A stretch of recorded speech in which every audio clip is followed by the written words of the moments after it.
It's my honor to be able to introduce to you today a speaker who's well known by many of you. He is a successful businessman who has started, built, and managed or turned around 22 companies. He's also one of America's foremost authorities on peak performance and individual achievement. And he addresses over 250,000 people worldwide every year. Since he began recording and taping his material, he's become one of the most listened to professional speakers in the world. His audio and video programs have been translated into 20 languages and are heard in over 38 countries. He's the author or narrator of such best-selling audio programs as Psychology of Achievement, Psychology of Selling, Psychology of Success, as well as The Science of Self-Confidence, How to Master Your Time, How to Start and Build Your Own Successful Business, and get this, more than 250 video training programs on leadership, sales, and personal performance. He's written 34 books, been translated into 23 languages. He's the creator of the personal coaching system Focal Point. He's traveled and worked in more than 80 countries, and he speaks 4 languages. He was the chief operating officer of a $265 million development company. He's active in community affairs. And probably the most important thing for Brian is that he's married with 4 children. And of course, he is the president of 3 companies headquartered in Solana Beach, California. It is a great privilege for me. I just met him for the first time today, so I'm excited to hear from him as well in person. Please welcome to the Weekend Leadership event, Mr. Brian Tracy.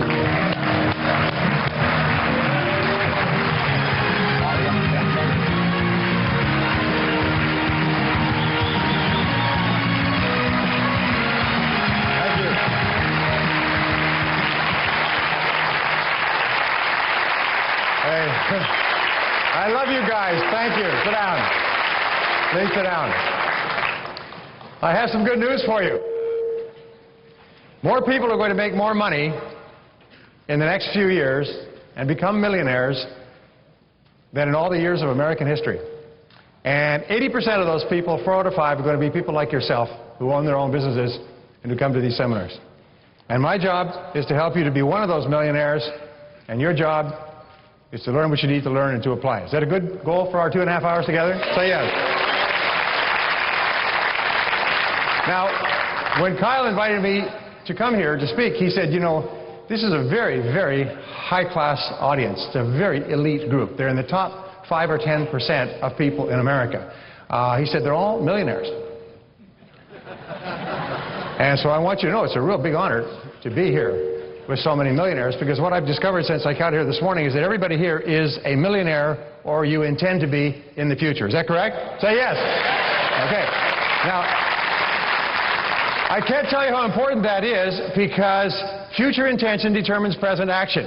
Please remember this. Future intention determines present action. If you decide you're going to leave this convention center and you're going to drive to San Diego, it will tell you what turn you will take when you go out of the hotel, and at the next corner and the next corner. Every single step you take in the short term will be determined by where you're heading for. If you decide you're going to go to San Francisco, you will take totally different turns. Are you with me so far?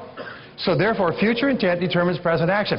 I work with Bill Danko, and Bill Danko is a co-writer of The Millionaire Next Door. He has spent his entire life, 30 years, studying self-made millionaires. I have been reading his stuff like a person chasing after him. I've been reading their stuff and their research all this period of time to find out about self-made millionaires. And what I found out is some very interesting things. First of all, they all have certain qualities in common. Second of all, nobody started off with any of these qualities. Third of all these qualities are learnable. Can anybody here drive a car? It's a rhetorical question. Don't raise your hand. I know you're really tired. You had a long night. Well, if you can drive a car, you can learn any business skill. You can learn any financial skill. If you can drive a car, you can learn enough to become a self-made millionaire. In the year 1900, there were 5,000 self-made millionaires in America. By the way, all millionaires in America, almost all, are self-made. When I was young, I used to feel sorry for myself because I didn't have any money. Wah, wah, wah, wah. And then I found that nobody has any money.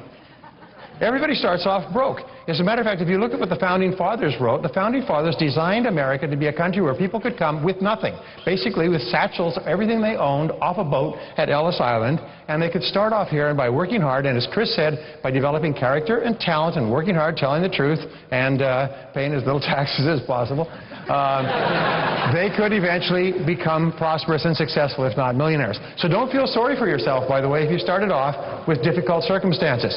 Now, I'm going to get off the track a little bit here, but first point is this, is everybody starts off broke. Most Americans like broke so much they keep going back to it throughout their adult lives, you know, like visiting the old hometown. But here's the point, and there's a wonderful line from Joe DiMaggio. Joe DiMaggio once said, you know, there's no rich men's sons in the major leagues. He said they don't have the stomach for it. He said they don't have the hunger. They don't have the guts. They don't have the drive. He said rich men's sons grow up soft. He said all the hitters in the major leagues grew up hard. So if you had a difficult childhood and you didn't have a lot of money and your mommy and daddy didn't love you the way you wanted them to love you and so on, if you had a difficult childhood coming up, you should thank God every single morning because it's given you the character and the guts and the determination and the grit that will enable you to be successful. Yes. It's the worst thing that can happen is to grow up easy. Grow up hard. If you grow up hard, then you'll always be able to bounce back because you've done this before. Anyway, so there were 5,000 millionaires in 1900.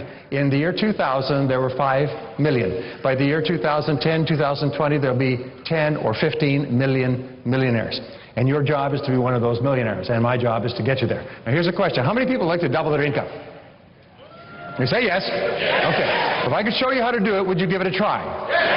Now, that is a test question. It's the only test question of the day. Do you know what the average number of times is that a person tries on a new goal before they give up? It's less than 1. Most people give up before they try it even once. As they say, I'm going to set a new goal and I'm going to dedicate myself to doing this, more of this, less of that. They hear these wonderful talks by Jim and Dennis and Chris, and you hear these wonderful talks. They think, well, I'm going to make some decisions. But most people don't even try the first time. They talk themselves into it at the seminar, and they talk themselves right back out of it on the way home. And they think of all the reasons why it's not possible. You know, there's a disease that plagues America. It's called excusitis. It's the inflammation of the excuse-making gland, which is invariably fatal to success. Now, here's the worst thing. Not only do they talk themselves out of it and don't do it, but someone else says, you know, I'm going to do that. I'm going to lose that weight and save that money and start that business and so on. So, no, it won't work. It won't work. What do you mean it won't work? Well, I thought about doing it once, too. Did you ever do anything about it? No, I didn't, but I knew it wouldn't work. And so they take great delight in talking other people out of it. That's why it's so important to associate and affiliate with the people who are here. One of the things I learned from Jim Rohn many years ago is get around the right people. Get around the right people. If you want to know where the right people are, turn to the left, turn to the right, right? These are the right people. People you associate with, as Chris was saying, your relationships will determine the quality of your life more than any other single factor. So, I have some good news for you. Everybody here is going to double their income. I have it on good statistical evidence. Everybody here is going to double their income. Yes, yes. If you live long enough. The average person's income goes up in America about 3 to 4% a year. So if you work for another 18 to 22 years, 3 to 4% a year, compound interest, you'll double your income. Is this what you had in mind? Say no. No. When do we want to do it?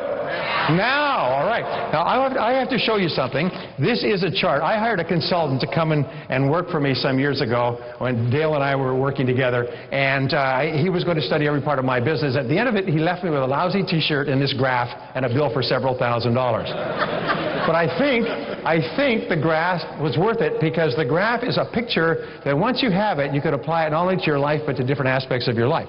And I'll show you what this graph is. This is the graph of income. So let's just say, imagine that this is the amount of income that you make in the course of your life, and this is where you start, and this is time. These are the years of your life. And this is where you end up at the end of your life. Now, there's all kinds of different incomes. Here's what we have discovered, by the way, is that each person decides where they're going to be on the income graph. By the things that we do and by the things that we fail to do, and often the things that we fail to do have a worse effect on our life than the things that we do, but by the things we do or fail to do, the choices and decisions we make or don't make determine how much we earn. People say, no, my income is determined by my industry. No, because there's people in your industry making 10 times as much as you. There's people in your industry making half as much as you. So we decide where we will be in the long run. Now, we don't decide it overnight, but we decide where we'll be in the long run. So what we find is that everybody starts off earning something, okay? You start off with your first job, and then most people's financial life is very much like the weather. It's unpredictable. It's sort of like a bad week on the NASDAQ. Their financial life is like this. It goes up and down, and sometimes they're in the money, sometimes they're out. Sometimes they're broke, sometimes they're unemployed, sometimes they're employed, making bonuses and so on. This is their financial life. Sometimes they're the windshield, sometimes they're the bug. And isn't that a true statement? And at the end of a person's life, as a result of experience plus luck, this is where most people end up. Fully 50% of baby boomers, according to the recent study, do not have a penny put aside for retirement, and they're pushing 55. They don't have a penny put aside. You all know the statistics, and these people are living on experience and luck. Well, this works out to be an average of about a 3% increase over the course of your lifetime. You know what the word job stands for. J-O-B says just over broke, okay? Nobody ever makes any money at a job. Nobody ever gets ahead. All you do is you keep your nose just above the waterline. That's all you do, and you hope that there's no storms. Because if there's a storm, suddenly, okay. Well, so this is the way most people live their lives. Now, it's very much, we say that most people's financial lives are like backing up in a car at night and hitting something. Whoomp, and you get out to see what it is, and it's a new job. Or it's a new marriage, or a new relationship, or a new investment, or something else, all right? Now you're driving along. Now imagine this. Imagine that this is like a back road in a farm country. You're driving along these rutted out, beat to heck back roads in the country, and you have no road map and you have no road signs. So you're lost most of the time financially. This is the story of most people. So they're lost and they have no road maps and no road signs, and it's a terrible road. Well, even if you're driving a brand new Mercedes-Benz, an absolutely beautiful car, engineered perfectly in every way, which is what your mind is. Your mind is the most incredible device for success, achievement, happiness, and long life in the whole world. You're driving with this incredible mind. You're driving a Mercedes-Benz. Even if you're sincere and hardworking and determined and honest and all of those good things, if you're lost on the back road with no road signs and no road maps, you'll never make any progress. Are you with me so far? Please stay with the analogy. Now, let's say you're driving along and you've been working for 10, 20, 30 years, and there are people who've been working 10, 20, 30 years, and they still don't have a pot to you-know-what in or a window to throw it out of. We're living in the most affluent country in the history of man on earth. People from 194 countries dream of coming here. We're living here surrounded by affluence that is unimaginable, and most people worry about money all the time. Now, we did a little bit of background research on you before you came here. We did some checking on you, and we found, this will come as a shock to you, there are people in this very room who worry about money all the time. Yes, yes, and we know who you are. We are watching you. All right. So you're driving along, and your navigator says, honey, you know, this kind of living is lousy. I'm tired of worrying about there being too much month at the end of the money and so on. And, you know, as we're driving along here, lost in these backwoods, I see this freeway over here. There's a freeway over there. I see cars just whipping along that freeway. Every so often I see them through the trees, or I get a glimpse of those cars just whipping along. If we could get onto that freeway, we could really make a lot of progress. So how do we get onto the freeway? Well, let's find a way, and you work your way across country, and you finally find the way onto the freeway. Now that's what this weekend is. This is the freeway. My talk is part of the freeway process, and to get onto the freeway. Now you get onto the freeway, you put your pedal to the metal, and suddenly you are making incredible progress. You are moving along, and this is the result of knowledge plus skill. That's the difference, is once you get onto the freeway of life, you start to go faster and faster and make more and more progress. I have spent a lot of time in Germany. In Germany they have the Autobahns, and you're familiar with the Autobahns. The Autobahns have no speed limit. As a matter of fact, the Autobahns, it is illegal for you to stay on the inside lane. If somebody comes up behind you and you stay in the inside lane and do not let them through, you'll be ticketed and punished, and they fine you enormous amounts. In other words, nobody can stop anybody from going as fast as they want. You want to drive 200 miles an hour, nobody's allowed to stay in front of you. And we'll be good regulation here, wouldn't it? Is nobody's allowed to be in the center line if somebody's coming up behind them. Anyway, in there they don't have accidents, by the way. They have disasters. If a car crashes, they don't send a tow truck, they send a scraper. You know, they just scrape up the pieces and the parts. Anyway, but imagine you're on the Autobahn of life, and you can go faster and faster and faster, straighter and straighter, faster and faster. Now, this is what happens with knowledge and skill. You see, once you get the knowledge, you can use it over and over again. But you've got to get it first. Once you get it, you can use it over and over again. And as you use it, you get better and better at it. As you get better and better at it, you get more and more results in less time with less investment of time and money. Are you with me so far? That is why people who start to make a little bit of money, then make a little bit more, then make a little bit more, then make a little bit more, they go faster and faster and faster because they get better and better and better at using the skill of making money. And all business skills are learnable. All money-making skills are learnable. So anyway, you're driving along, you whip along here. Now, here's my pretty critical point, is the people who are on the freeway of life are not smarter or better than people who are on the back roads. As a matter of fact, there are many people who are on the freeway of life. A person, to use an example, a person driving a rusted out jalopy, belching smoke, wheels falling off, terrible mechanical condition, will make more progress on the freeway than a genius driving a Mercedes-Benz on the back roads. Are you with me so far? There's nothing that will make you madder than to meet somebody who's dumber than you, making more money than you. Have you had that experience? Yes. And you look at this person, the person is an idiot. They can't find their bum with both hands, you know, and they're making more money than you. And why? It's because they have gotten off the back roads and onto the Autobahn. And that's why people want to come here from all over the world. You know, we talk about the American dream. The American dream. The American dream. Do you know something? There's no other country that has the word dream after its name. There's no Japanese dream, Chinese dream, German dream, Lebanese dream. There's no Nigerian dream or British dream. There's only one country in the world that has the American dream. And it's when Chris was talking about, yeah.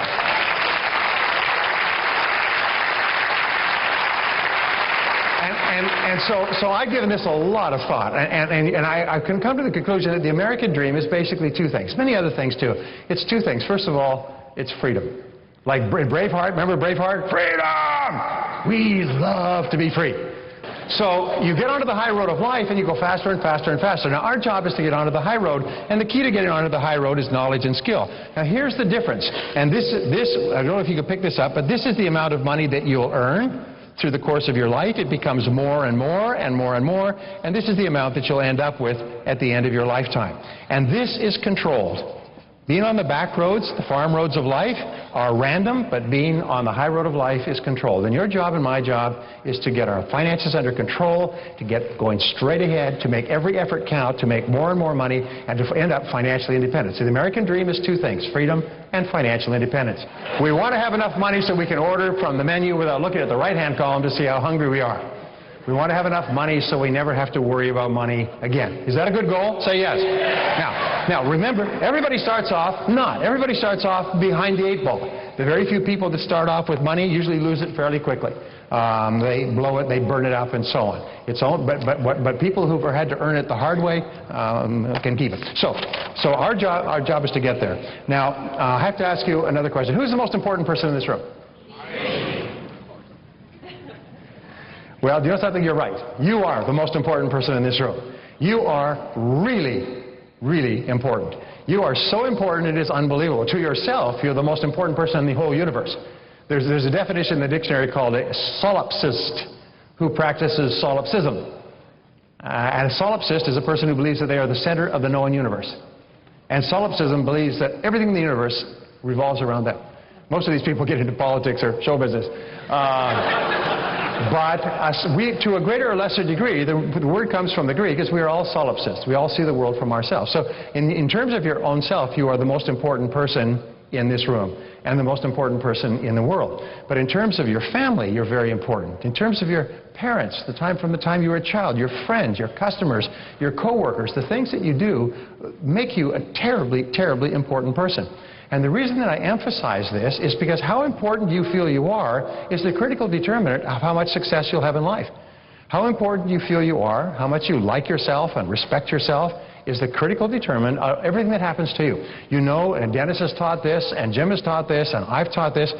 For me, it's one of the great revelations is your level of self-esteem, how much you like and respect yourself, determines the entire quality of your life. That everything we do in life is either to raise our self-esteem or to protect it. And so the more you like yourself, the more you value yourself and see yourself as an important person, the more you like other people. And the more you like others, the more they like you, and they want to be around you and associated with you and buy from you and recommend you to their friends. There's another thing, is that self-esteem is very closely correlated with self-confidence. Is the more you like yourself, the more confidence you have. The more you like yourself, the more you bounce back from rejection and failure and disappointment. Now, everybody in life is going to get knocked down 1,000 times. The only question is how many times you get back up. And the more you like yourself, the more you realize that failure is never final, as Dennis says, is that failure is merely a form of feedback, is that problems are simply learning experiences. So what you do is, if you really like yourself, you say, "Whoa, that hurt, ouch," get back into it. And so the more you like yourself, the better you perform at everything you do. So I want you to say the words, because the things that you say to yourself have an inordinate power in your emotions. Say, "I like myself." No. Let's take our thumbs out of our mouths. Try one more time. All right? Say, I like myself. I like myself. Wonderful. Now, from now on, as you go through the day, say, I like myself, I like myself, I like myself, I like myself, I like myself. Do you know that every single language where I've taught this, in every single language, you can't say it without smiling to yourself? It is almost like taking a mental vitamin pill. You take it and you like yourself. As a matter of fact, there's an interesting thing. Our greatest, and Chris was talking about this, and other people talk about it, our greatest obstacles to success are our fears. Fears of failure, fears of loss, fears of making a mistake, and so on. But the more you like yourself, the less you fear. If the higher your self-esteem, the lower your level of fears. And so whenever you're feeling a little nervous or uncomfortable, or you're making a presentation, say, I like myself, I like myself, I like myself, I like myself. Get yourself pumped up. I like myself, I like myself. Go into a mirror, and I don't advise you to doing this in public washrooms or elevators. But as you walk along, say, I like myself, I like myself, I like myself. And what you do is you pump up your psyche. You pump up your self-esteem. I like myself, I like myself, I like myself, I like myself, I like. Now, there are mornings when you get up and you will not say, good morning, God. You'll say, good God, it's morning. And so what you say is, oh, boy, I feel terrible, but I like myself. I like myself, I like myself, I like myself. And you get yourself pumped. And the wonderful thing is, do you know what the key to human relations is? The key to human relations is to make other people feel important. Dale Carnegie's breakthrough book, How to Win Friends and Influence People, says make others feel important. And how do you make others feel important? You build their self-esteem. You give them praise and appreciation and compliment. You thank them. You say kind things to them. Zig Ziglar once said this wonderful line. He said, you can never be too fair or too kind to other people. Never be too fair or too kind. When in doubt, always be even fairer, always be kinder. And why? Because when you're kind to people and generous to people and warm and complimentary, you build their self-esteem. And here's this wonderful thing in psychology is everything you do that builds the self-esteem of another builds your own. Everything that you do that makes another person feel happier about themselves make you feel happier about yourself. So you find that really successful people, everywhere they go, people just brighten up and smile because they're friendly, they're warm, they're courteous. I have met, and Chris talks about this, I have met and worked with many of the great billionaires, and most of them self-made billionaires in the United States. And I find that every single case, when you meet with these people, and sometimes I spent several hours with them talking about their business alone in a room with the telephones off, and I found that in every case, and I think of these people, they shine in my mind, they're all warm, friendly, kind. If you didn't know that these people were some of the richest people in the world, if you didn't know in advance, there's no way you could tell from meeting them because they're just such nice people. And so now which comes first? Being a really genuinely nice person and being a great success, or being a great success and then becoming a nice person? By the way, there's a rule that says this: the success does not change you, it just makes you more of what you already are. So if you're a really nice person, you become successful, be a nicer person. If you're a jerk and you become successful, you become a bigger jerk. You know, you go to Hollywood, right? Okay. Anyway, so the fact is that you are the most important person here. And whenever you feel yourself a little bit down, just say, hey, I like myself, I like myself, I like myself. You take control of your mental life by putting your hands on the wheel and say, wait, I like myself. Failure is only feedback. Learn from every experience. Get up, get going, and so on. Okay, is this important? You get this? Okay. Now, next question. How many people here are self-employed? Well, Dale, what's the true answer to that question? We all are. We all are. The worst mistake you could ever make in your whole life is to ever think you work for anyone else but yourself. As a matter of fact, your job is not only to be self-employed, but to be unemployable. Right? Where you just simply can't work for anybody else. You can only work for yourself. And it's interesting, it's the attitude. Chris was talking about attitude. It's the attitude of self-employment that separates the winners from the non-winners. It's top people, and according to the studies, the top 3% of adults see themselves as self-employed, even if they work for another company, even if someone else signs their paycheck all their lives. They see themselves as self-employed. They see themselves as in charge of their own life. And I have thought about this over and over again, and one of the great turning points in my life was this, is when I realized that I was responsible for everything that happened to me. I was in charge. I was self-employed. And the acceptance of total responsibility is one of the great scary thoughts, but one of the great liberating thoughts of life. And so I found that really high performers, all leaders, all men and women of great accomplishment, men and women of strength and character, men and women who accomplish great things, are people who are highly self-responsible. It is the key to success, and I'll come back to this a little bit later. So here are the words that you use. The words are, I am responsible. Say it. I am responsible. Oh, no. Try it again. I am responsible. I like myself. And I'm responsible. Those those are the keys to success. As long as you hold on to those, whenever you have a problem or difficulty of any kind, you'll go back to that. I like myself and I'm responsible. If there's something in my life that's not working, then by gum, it's up to me to change it. I'm not going to sit here and moan and cry and weep and moan and blame other people. I just get busy and do something about it. All successful people are take-charge people. And these are really, really important in terms of becoming a millionaire. Can you imagine a milquetoast millionaire? A person who does not accept responsibility with low self-esteem? No. You've got to have a person who really likes themselves and who really feels in charge of their own life. One last question. What is the most important part of this weekend? You're right. It's what you do afterwards.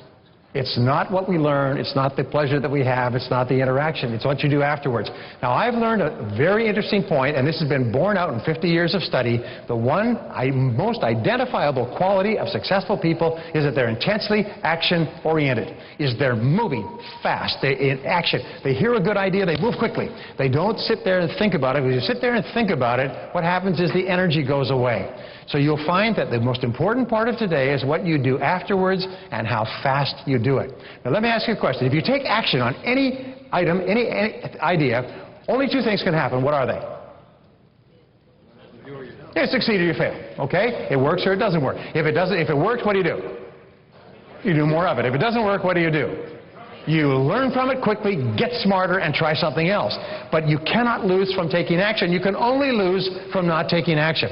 And when I spoke many years ago to one of the richest men in the world, he's now worth about $5.4 billion, and at that time he was just building his company. His company was just growing. He said, you know, they have found in their company that people who hear a new idea and take action quickly will succeed. He said, but people who hear a new idea and don't take action immediately will probably not take action on that idea at all and won't take action on anything else either. The one thing they've identified in successful people is that they're all intensely action-oriented. So always think in terms of what action do I take? What do I do now? Somebody comes to you with a problem. They say, I've got this problem. Wham, wham, wham. I say, good. What are you going to do about it? What's your next step? What's your next action step? How are you going to solve the problem? In other words, keep helping people think in terms of the actions that they're going to take to achieve their goals or resolve their problems. And you lead by example. As Albert Schweitzer said many years ago, he said, you must teach men at the school of example, for they will learn at no other. So the most important thing that you do for your friends and for your family is be an action-oriented person. Be a high self-esteem, high responsibility, action-oriented person. Those are the three qualities for financial success. Probably the three qualities for all kinds of success. Does it make sense so far? Yes. Say yes. Yes. Okay. Now, let me just go back quickly to my own story. I did not have an auspicious beginning. I grew up in a family that had no money. Our favorite theme song in our family was "We Can't Afford It, We Can't Afford It, We Can't Afford It, We Can't Afford It." In every tune and bar, is anybody growing up in a family, that was your theme song, "We Can't Afford It"? And I'm still now, and even at my age, I still go and I look at the thing and I go, geez, we can't afford it. What do you mean you can't afford it? It's a newspaper, for Christ's sake. I think I'll read somebody else's, you know? I mean, that costs 50 cents. Anyway. My friend Susie Orman said this. She said, one of the most important things in becoming wealthy is to deal with your goblins with regard to money. Almost all of us have goblins with regard to money. Fears, emotions, go back into our early childhood, the way our parents responded to money, what happened with money, did we not have very much, did we lose it, were our parents hurt financially? So we grow up with these fears with regard to money, and in order to become financially independent, you have to get over those fears. You have to first of all identify what they are. What is the number one fear with regard to money? Yeah, fear of poverty. We're afraid of being poor. We're afraid of not having any money. We're afraid of being destitute or dependent upon someone else. Now, it's not likely to happen, but nonetheless, that fear, which is an irrational fear, often holds us back from taking chances. And it's just something you have to identify. And I learned many years ago that if you have the fear of poverty, you say, all right, what's the flip side of the fear of poverty? What's the virtue of the fear of poverty? What's the good part of being afraid of not having money? What's the good part? Yeah, you work harder to get more money. You work harder and you're smarter in holding on to the money. You build up a financial estate. So starting off poor, as I said before, it can often be a very good thing because it makes you very smart about making money and holding on to it. So in other words, when you talk about money like that, you bring it to the surface of your mind and you become free from the fears that are involved. That's no extra charge for that, just to throw in. Okay, so I started off with no money. I did not graduate from high school. I finished in the half of the class that makes the top half possible. They say that everybody serves some purpose, even if it's to be a bad example, and I was the bad example. The teachers would point to me and say, if you don't smarten up, you'll end up like him. And that would scare people, like the boogeyman under the bed. I mean, scare kids into doing their assignments. I had a chance to go to several schools when I was growing up because I kept getting thrown out of them. Suspended, expelled, rejected, suspended, expelled, rejected, and finally I left school and I got a job, a laboring job. I was told, by the way, that if you don't get a good education and get good grades, you won't do well in school. If you don't get good grades and do well in school, you won't get a good job, you won't go to college, you won't have a good life. So I've been told this all my life. You know, they tell you that, to tell kids that to scare them. So you grow up and they say, I didn't get very good grades in school. And by the way, remember I told you about the research that we did on you? Yes, we found some other interesting things. We found there are people in this very room who did not get good grades in school. Yes, and we know who you are. We were amazed at how many of you there are. It was astonishing. Anyway, here's what I learned later in life. It took me about 10, 15 years to learn this, is there's no relationship between grades in school and success in life, unless you believe there is. If you believe that because you got poor grades you can't be successful, that becomes your truth. As William James of Harvard said, belief creates the actual fact. If you believe it, it becomes true for you. But there's no relationship at all. There's no relationship between anything that happened in your past and your present moment. You can decide at this moment that that was then, this is now. And you can go in a different direction. And your grades have no relevance.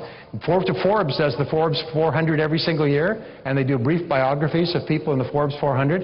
They found that people who dropped out of high school, if they make it to the Forbes 400, the 400 richest men and women in America, they will be worth, on average, $300 million more than people who graduated from college if they dropped out of high school and they made it. And they said, why is that? Well, they started earlier and they started harder.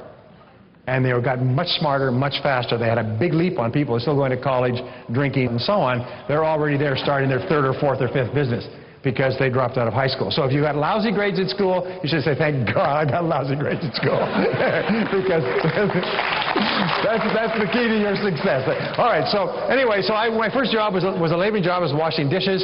I washed dishes, and then finally when I lost that job, I got a job washing cars with a car wash, and when I lost that job, I got a job washing floors with a janitorial service. I thought washing was in my future.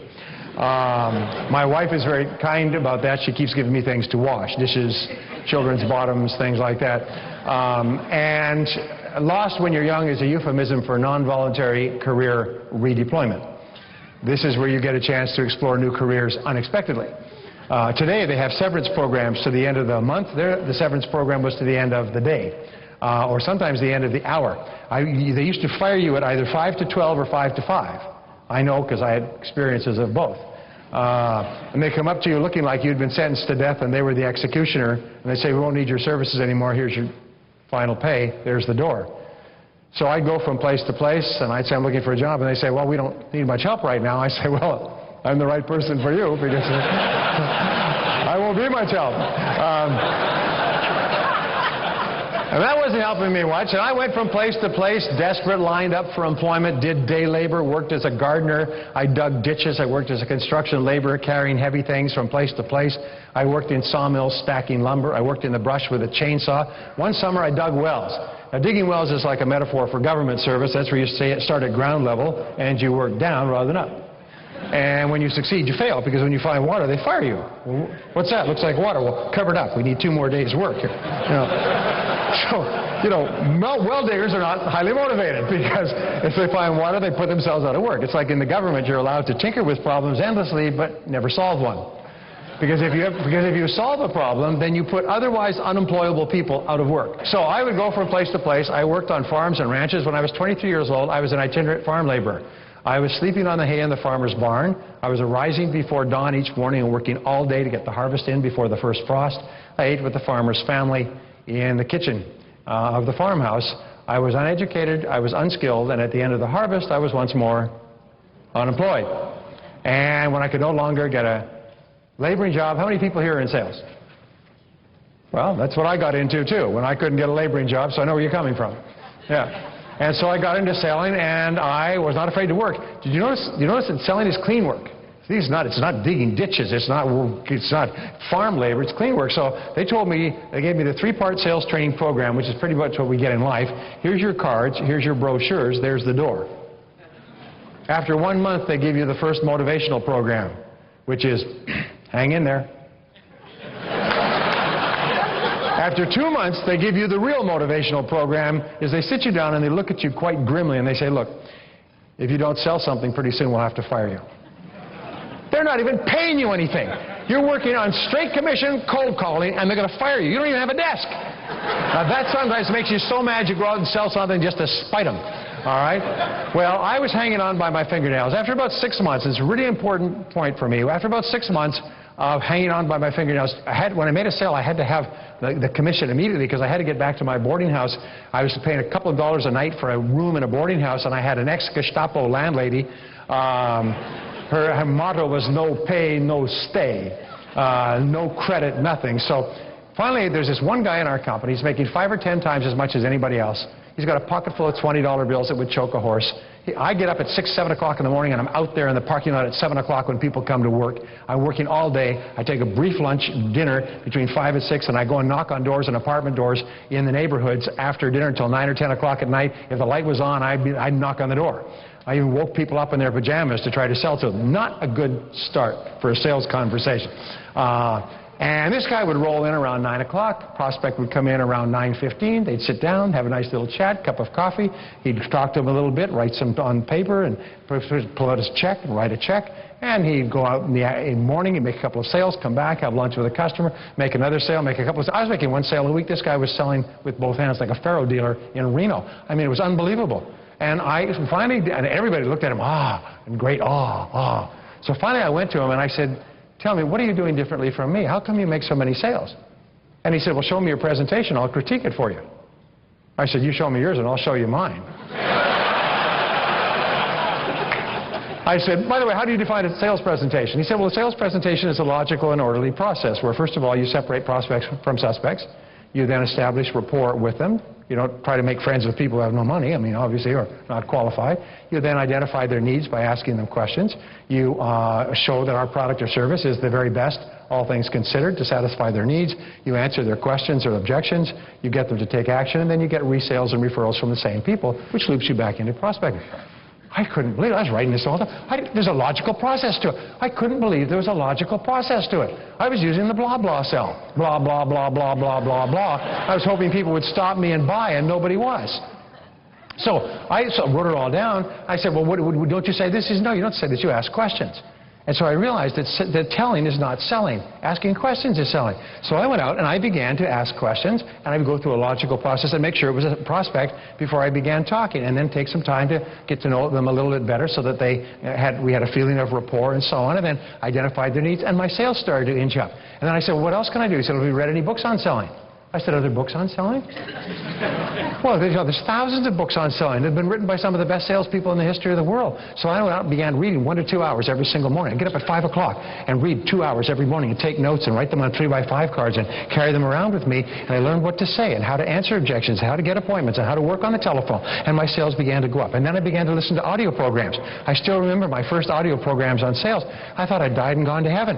Here's somebody who worked for 30 years, trained 20,000 salespeople, was able to make sales go into a town with 350 homes and make 346 sales, cold calling, knocking on doors. And just to explain, this is the psychology of selling. And then I began to go to courses like this. And every single time I took the information, I took action on it immediately. Now, this is so important. You know, many are called, but few are chosen. You've heard that. Many people hear these things, but they don't do anything about it. If it was just information that enabled a person to be successful, all librarians would be rich. Because they're surrounded with information, but they don't act on the information. So what I did is I try it out. And then sometimes it didn't work. And by the way, here's something that changed my life. I found that if you try something new for the first time, it doesn't work. Most things don't work anyway. My friend Charlie Jones would tell you that nothing works. But most things don't work the first time you try them out. Peter Drucker says this: most business ideas fail at least the first few times. But what you have to do is try it and try it again and try it again. So I would learn a way to answer an objection or to get an appointment or something else that wouldn't work. I tried again, it wouldn't work. I finally made a decision which changed my life, and I pass it on to you. I would try something 10 times before I pass judgment on it. If it was a good idea, I'd give it 10 tries before I pass judgment. I wouldn't try it once and quit, because that's what everybody else does. Either that or they don't try it at all. So I try it 10 times, and I'd rush out. I learned something new in the morning, I'd rush out and I'd say, I'm going to talk to 10 people today, and I'm going to try it on all 10. And this is what I found. If it's a good idea, about the 5th or 6th or 7th time, it'll start to work. and then you own it. It becomes an arrow in your quiver. It's a piece of knowledge, it's a piece of skill that you have at the skin level, and you have it for the rest of your career. So I began to practice, and my sales went up and up and up until they made me a sales mangler. They said, you know, whatever you're smoking, find some other people and share it with them because it's working. And so I began recruiting people. I ran ads in the paper and I recruited people and I took them in and I taught them to sell and they went out. And today, all over the world, I meet millionaires and multimillionaires, people who run industries, run multiple industries, who I literally started on the street with no money, stone broke. One of my best guys was in jail. I had to bail him out of jail, get a lawyer, get him off the charges, pay his fine, dress him, and teach him how to sell. Today he's worth about $25 million. I had breakfast with him last year, and we were talking. I called him up. He lives a long way away. Called him up. We had breakfast, and I said, I'm so proud of everything you've accomplished. He's a major power in his community, owns multiple businesses. He's very high up in several of the major organizations. He said, I said, you've done so much with your life. It's phenomenal. He said, yeah. And he looks like this. He said, and I still remember where I started. He said, it was in that jail that you bailed me out of all those years ago. It's not in his bio, by the way. It's not mentioned there. Anyway, so what I found was that you can learn anything you need to learn to achieve any goal that you want for yourself. Now, here's an important point. And for instance, if I asked Dale, Dale said to me, Brian, would you give me a call later on this week? And I said, sure, I'll give you a call later on this week. And I'll walk away. Well, what would Dale say? Well, don't you want my phone number? I say, no. What, you live in Phoenix? Phoenix is pretty good. This is simple. Just certain numbers. I'll just punch the buttons till I get through. Punch. Dale, that's you? No? Again, punch. Dale, that's you? No, punch. It's only 7 digits plus an area code. Hey, what could be harder than that, huh? That's you? Now, how long would it take me to get through to Dale if I just punched the buttons at random? Never would. It's hundreds of thousands of millions of words. Do you know how many Social Security numbers we have? Made up of what? It's 4, 2, 3, 9 digits?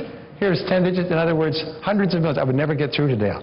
But what if Dale gave me his number and it was 235 1234 and I wrote it down. I got the area code. I could dial Dale from anywhere in the world. And if he was there, I'd get through. And I could give Dale's number. It's Gail. Karen, I'm sure, give it to Karen. Karen could call. I'll give it to you. You could call. If you had the right number, you could get through. Isn't that true? In other words, if you have the number in the right sequence, you can dial from anywhere and you'll get through. But now what if they'll give you the number and it's the last 4 digits are 1, 2, 3, 4, and I wrote them down 1, 3, 2, 4. I got 1 digit out of place. Now that's not very much. You know, 1 crummy digit. I mean, we're talking about, what, 10 numbers here and 1 digit. Now, I shouldn't be penalized for that, should I? But if I tried to get through to Dale with the wrong digits in the wrong order, would I get through? What if I was sincere and hardworking and I set goals and I came to Jim Rohn's seminars and I read books and listened to tapes and I loved the Lord and paid my taxes and was a good family person, but I wasn't dialing the numbers in the right sequence? Would I ever get through? No. This is why people fail, is they may know the right numbers, but they don't have them in the right sequence. Here's an interesting question. If you went to the university, for example, to get a degree in engineering, could you take any courses you wanted? Could you say, well, I'll take a few of these courses after 4 years. Well, I'll take a whole bunch of courses. I like my degree now. They'd laugh in your face, wouldn't they? If you go to get a degree in any subject, what do you have to do? You have to take certain courses in order, in sequence, some before and some after. Some are prerequisites and so on. You have to take the courses in sequence. Only when you've passed all the required courses in sequence do you get your degree. But you get your degree automatically if you've done the courses. That's the key to success. If you want to be successful in real estate or in building your own business, most people run their own business like broken teeth. In other words, they know a little bit about this and a little bit about that and a bit about this, and they can make a couple of sales and negotiate some purchases and so on and so forth. And 86% of business owners in America make less than they would earn if they were working for wages with someone else. Why? It's because they have not learned the entire sequence of building and operating a business. And yet you look at the Fortune 500 companies that are multi-billion-dollar companies, almost everyone started on a kitchen table. You find that one way or another they've learned all the necessary steps, and they do them in the proper sequence. And if you start to do things in the proper sequence, you get through every single time. Are you with me so far? This is really important. It's the difference between success and failure. Anyway, so imagine you went to the dentist and the dentist decided to drill before putting in the anesthesia. I mean, what's wrong with that? I mean, anesthesia, you know, early in the drilling, later in the drilling. Would this be a good dentist? No, there's a sequence, for Christ's sakes. Well, how about they drill before they do any x-rays? Let's drill before we do any x-rays. So who knows what tooth needs it? Let's drill them all, you know. That's what people do in selling. They just call them all. What the heck? Who knows if... Anyway, I'm not going to get there. So what I learned is that there's a proper order and sequence. And what I learned was this, and it changed my life. What I learned was the law of cause and effect. Now, the law of cause and effect is called the granddaddy law. It's the iron law of the universe. It says that for every effect in your life, there's a cause. That everything happens for a reason. It says that success is not an accident. Failure is not an accident. Everything happens for a reason. And if you can be clear about the effect that you want, which is why Jim and Dennis talk so much about goals, and I will later, is if you can be clear about the effect that you want, you can trace it back to someone who at one time did not have that effect, and then find out what they did, and do the same thing over and over again until you get the same result. And as my friend Nito says, success leaves tracks. If you want to follow a person in the snow, you put your feet in their tracks. If you want to find a successful person, if you want to become wealthy, success leaves tracks. Follow the tracks.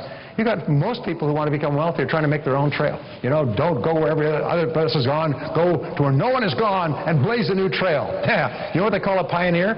A pioneer is someone lying face down in the dirt with their back full of arrows.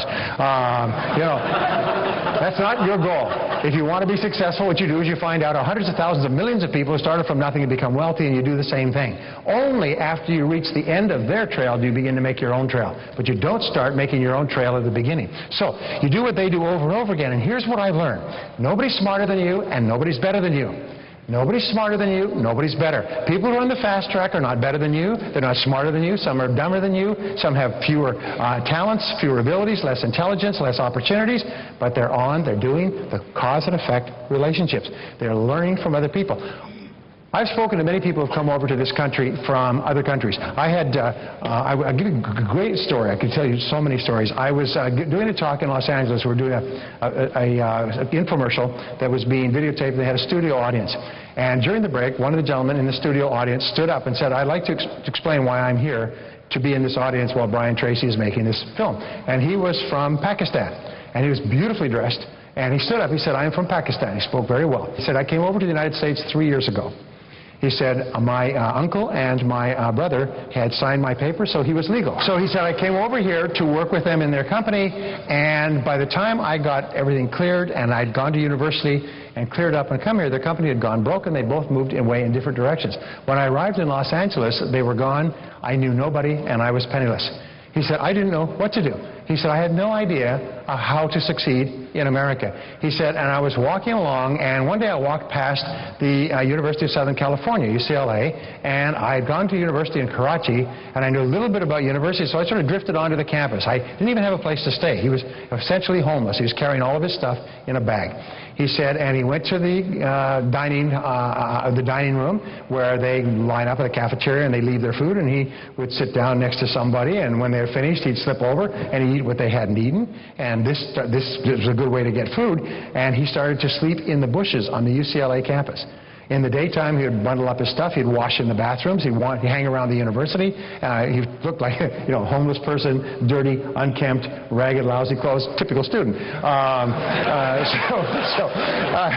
said nobody didn't even stand out. After he'd been doing this for 2 or 3 weeks, he'd been hanging around the campus, and he was just in despair. He finally went to the counselor, and he said, I need some advice. The counselor said, what's your student number? He said, well, we don't have a student number. The counselor said, well, I can't give you. He told all this story. I'm just fascinated.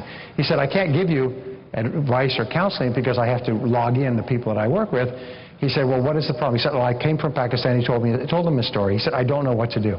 He said, well, the only thing I can do for you is I will give you this set of Brian Tracy audio programs to listen to. It's a true story. He said, but you can't take them away. I'll give you a tape player. You can sit in this room over here, and you can listen to them and take notes. So he didn't have a lot going, if you know. So he said, okay, I'll do that. To him, it was completely bizarre, listening to a bunch of audio cassettes in a cubicle. So he took them over and he sat them down. He got notes from the wastebaskets, and he began making notes. He came back every day for a week. He listened to the programs hour after hour and wrote notes on how to succeed in America. He said, went back at the end of the week, he gave back to me, he said, thank you. He said, now I understand how you succeed in this country.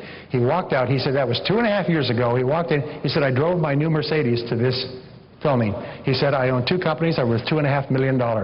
He was wearing a Giorgio Armani suit. He had a Rolex watch. It was beautifully turned out. He said, I have a beautiful home. He said, I have 2 businesses. I'm just starting a 3rd. He said, now I know how it works.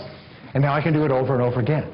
Now, that is a great story from a person coming from absolutely nothing, and it's a true story, by the way. It's one of those stories that it wasn't true. It should be. Okay. But it's word for word true. Anyway, so the law of cause and effect says that if you do what other successful people do, you get the same results they will. But if you don't do what other successful people do, nothing can help you. So your job and my job, and this changed my whole life. Chris mentioned I had started, built, managed, or turned around 22 businesses. I've also consulted with more than 1,000 businesses of every size, Fortune 500 companies in 23 countries. In every single case, I go in order to work with them, I have to study and figure out how this business works. What are the cause and effect relationships? How is money, income, profit generated in this business? What are the constraints that are holding profit back? And so on. And so I've been able to develop a pretty good intellectual foundation in these companies. But what I found is if you do what other successful people do in an industry, you get the same results. Do you know that in business today, the 80-20 rule applies? Is that 20% of businesses make all the money, and the other 80% are marginal? And they all start off at the same starting line, but 20% make all the money. In our society, 20% of the people make all the money, and the other 80% worry about money all their life. So which would you like to be in, the top 20 or the bottom 80? Top 20. Now make the decision to be in the top 20. Then the only question you ask is, how do you get there? Well, here is the turning point for me. As I began to study philosophy and metaphysics, what I found is that thoughts are causes. Thoughts are causes, and conditions are effects. And when I learned this, I couldn't believe it. Thoughts are causes? You mean my thoughts control the conditions of my life? I want to give you one of the simplest of all mathematical formulations. It's this. 1 equals 1. There's a direct relationship between what you think and what happens to you. The quality of your thinking determines the quality of your life. Your thoughts are causes and your conditions are effects. In other words, you create your own world by the way you think. And the great philosophers, the great metaphysicians, the great mystical teachers and spiritual teachers and all the religions have come to this conclusion, is that you become what you think about most of the time. You become what you think about most of the time. Now, you've heard this over and over again, but it's absolutely astonishing. You become what you think about most of the time. So the question I have to ask you is, what do you think about most of the time? What they found, self-made millionaires think about becoming financially independent most of the time, starting at a very early age. And every single financial decision they make throughout their years is, will this help me to be financially independent or not? And if it won't, then I won't do it. I just put it off for now, and I'm going to make the decision that will lead to financial independence. Thin people think about being thin most of the time. Fit people think about being fit. Loving people think about being loving. Happy people think about being happy. Are you with me so far? Yes, so what do you think about most of the time? By the way, this principle is true, but it's not always true, because if it was always true, every young man would turn into a young woman by the age of 20. And fat people would turn into pizzas, you know, okay. But you do become what you think about most of the time. So what they did at the University of Pennsylvania is they took 350,000 people like yourselves and myself, entrepreneurs, ambitious, people in sales, people who are going somewhere with their life, and they interviewed them over a 6, 12, 18, 24-month period, and they did psychographic and demographic tests on them, and they asked them the question, what do you think about most of the time? What do you think about most of the time? Now, I said before that you are in an elite, that you're in the top 10%. And how do we know that? It's because you're here. Only the top 10% of adults will ever come to a seminar like this in their whole lives. In fact, I've met people 40 and 50 years old who have never been to a seminar or an adult learning experience after they left school. They have never been to one. It's almost like this world of continuous learning and upgrading of skills runs parallel. It's a parallel universe to them. They don't even participate in it. Many people that you told you were coming to this couldn't believe it. They couldn't understand. Why on earth would you go to something like that? You know all that stuff. Whenever somebody says to me, I know all that stuff, I say, geez, you must be rich. Geez, you must be rich. Could I borrow a mill from you? Because if you know all that stuff, you must be awfully rich. And they look away as they go to catch their bus home. You know. Anyway, so you're in the top 10% because you're here, because you can always tell who a person is by looking at what they do. It's not what they say or wish or hope or attend or declare when they are accepting the nomination at the primary. It's only what they do which is the true test of who they really are.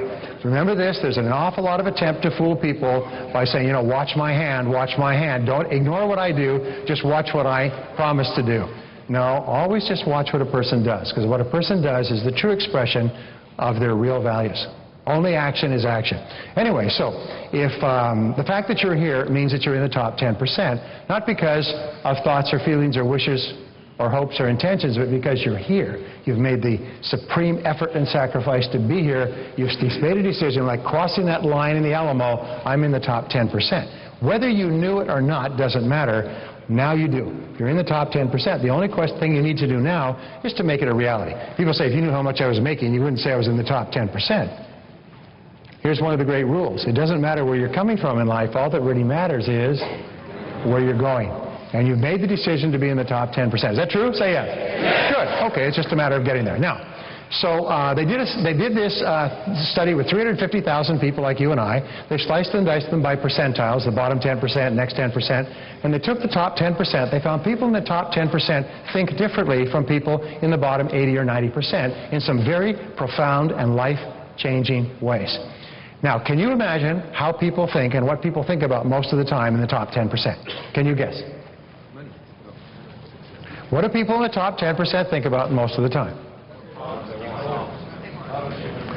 Well, you're all correct. Every answer is correct. Let me summarize it.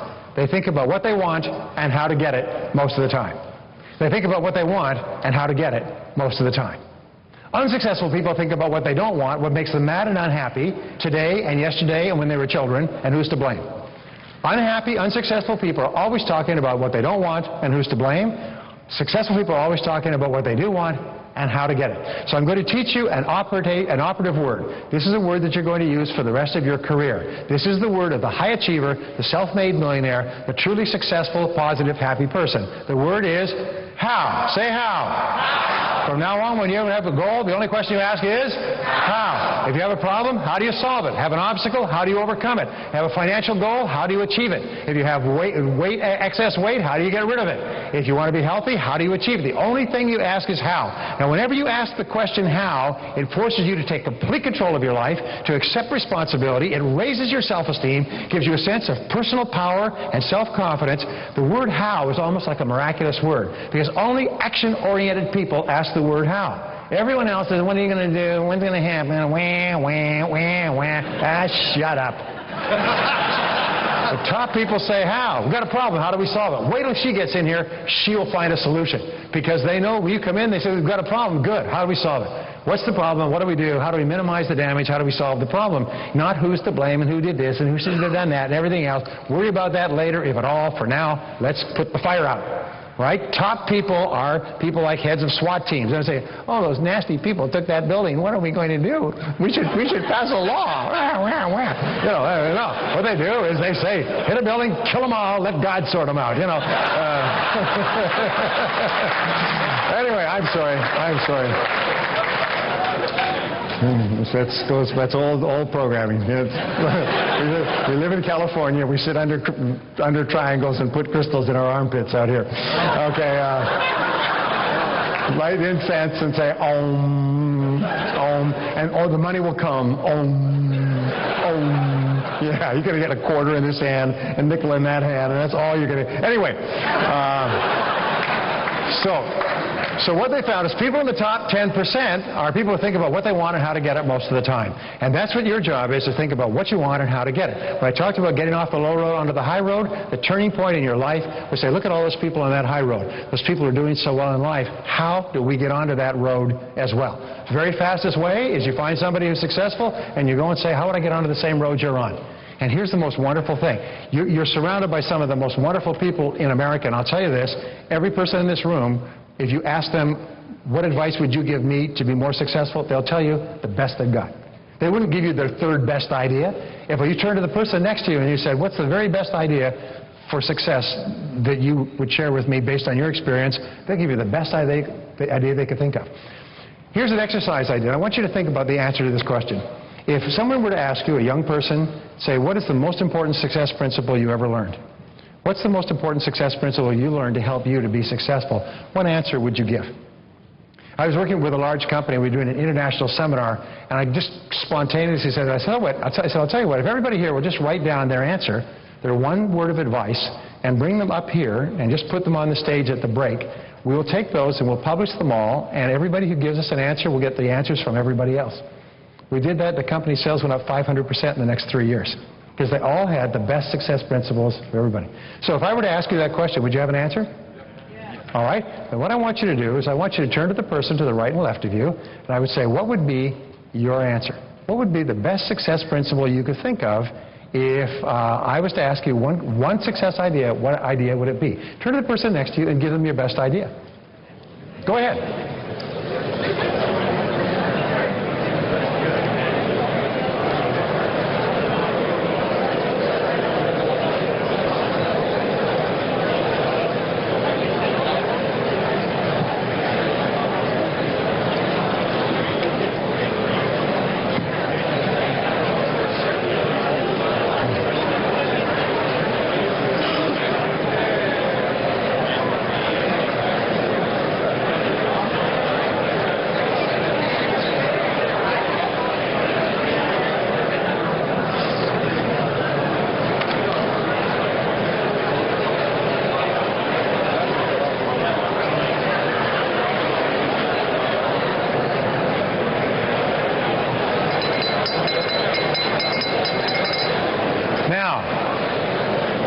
Coming back. Now this is an important question. This is an important question. And for the rest of this conference, when you introduce yourself to each other, go up and say, hi, I'm so-and-so from so-and-so. What's yours? What's your best idea? You have had so much experience, there's enough wisdom in this room to make everybody here rich 2 or 3 times over. Isn't that true? So therefore, one of the best things... One of the kindest and most generous things you can do is to share your ideas with other people. So whenever you get into a conversation, say, what's yours? What's yours? And this will make a wonderful mastermind conversation. Every time you meet with 2 or 3 people, say, what's yours? And share ideas. And write these ideas down. As Jim says, write them down. Don't let them fly away. And we were talking a little bit earlier about the qualities of success. What they found at the University of Pennsylvania is that the #1 quality of success, they did the psychographic and demographic tests on these people. They found the #1 quality that the top 10% of people had was optimism. As Chris was talking earlier, they're optimistic. They have a positive, constructive attitude toward life. Does it mean they don't get beaten down and make mistakes and fall down and get disappointed and so on? Of course they do, but they bounce back. The major test of how healthy you are as a person is not whether you get knocked down, but how quickly you bounce back, how quickly you recover. If you do a stress test in medicine, what they do is they do a stress test to test your system. The critical question is how quickly do you respond? How quickly do you come back to where you were before? So optimism, we find, is the mark of mental fitness. And mental fitness is like physical fitness. You develop mental fitness by doing mental fitness exercises. And I want to give you the 4 critical exercises for optimists. These are the 4 ways that optimists think that separate them from people who are average, who are pessimistic. Remember, the great majority of people are not particularly positive or optimistic, but all leaders are. So #1 is top people think and talk about what they want most of the time. Whenever you find yourself getting upset, say, wait a minute, I'm going to think and talk about what I want. Your conscious mind can only hold one thought at a time, either a positive thought or a negative thought. If you discipline yourself to think about what you want and how to get it, you push out all negative thoughts for that moment. If you keep doing something repeatedly over and over again, what do you eventually develop? You develop a habit. You know, Donna talked about success habits. It's so important. If you force yourself to think about what you want and how to get it, eventually you get up in the morning, the first thing you think about is what you want and how to get it. Okay? The second way that you become an optimist is you look for the good in every situation and in every person. You always look for the good. Something goes wrong, look for the good. Your house burns down. Well, that's good. We needed a house closer to work anyway. Your car gets stolen. Well, that's good. The ashtrays were full. You know? You lost your job. Well, that's good. We didn't like the job anyway. So, in other words, look for something good in every situation. Now, here's the most remarkable thing. If you look for something good, you'll always find it. You'll always find something good. You find what you're looking for. If you're looking for the problem or the flaw, then you'll find it. If you're looking for something good, you'll find it. Question, does anybody here have a light with a dimmer switch on it at home? Say yes. It's required by law to have dimmer switches in your house. Electrical union. Okay. Now, a dimmer switch has a very interesting parallel. With a dimmer switch, it's controlled manually. You either turn it or move it up or down, and when it's on full, it's bright, and when it's down, it's dark. There's a dimmer switch on your brain as well. Only the dimmer switch on your brain is controlled by your thoughts. And when your thoughts are really positive, your dimmer switch is on full. You're positive, you're creative, you're high energy, you feel good about yourself. In others, you're positive, you're the best person you could possibly be when your dimmer switch is on full. When your dimmer switch is down low, your personality is darkened, you're angry, you're worried, you're fearful, you're negative, you're pessimistic, you're skeptical, you run for public office and talk about how terrible America is. Okay. But the fact is that your dimmer switch is controlled by the thoughts that you think at any given moment. And if you think about what you want and how to get it, your dimmer switch goes on full. And you have all of your energy available to you. When you think and look for the good in a situation, a difficult situation, you say, that's good. What happens is your dimmer switch goes on full. Now, the third thing you do is you look for the valuable lesson in every setback or difficulty. Napoleon Hill, in his 22-year study of 500 of the most successful people America ever produced, found that one of the qualities they had in common was they always looked for the valuable lesson in every setback or difficulty. Quick question, does anybody here have any problems? Good. Problems are a sign of life and activity. There's only one group of people in our society that has no problems, and they're all in the cemetery. They have no relationship problems, no money problems, no health problems. So if you are having problems, it's a sign of life. All right, so you have problems. Problems I have found in life are like stacks of dinner plates. And they're stacked up, and some are low down in your hierarchy of concern, and some are higher. But there's always one problem on top. Sort of like a law of priority. There's always one problem that causes you more concern or worry than anything else. This is the one that you can think of. Usually it comes with hair on top. Although there are some exceptions in this room.